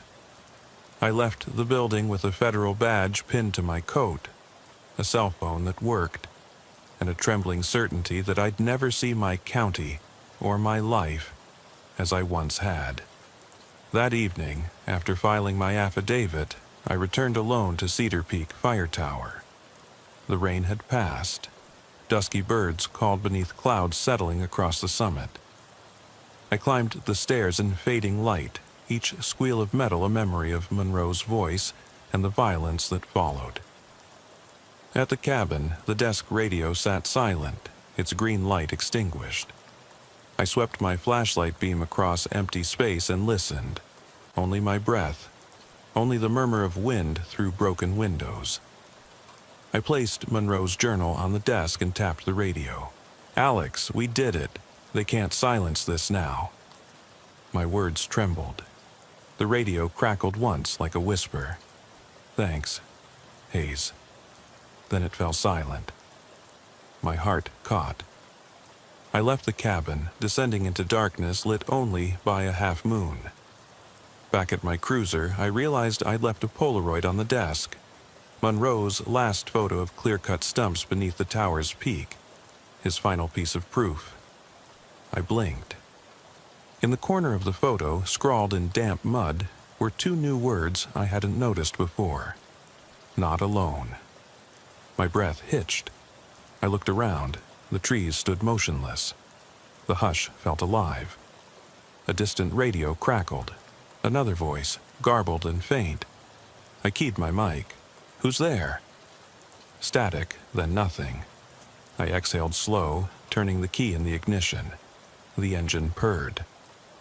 I drove down the gravel trail under a sky empty of storms but heavy with promise. I realized that even now, I might not be alone on Cedar Peak, and that Monroe's voice, once trapped in static, would keep calling me back to this place where justice and nightmare intertwined.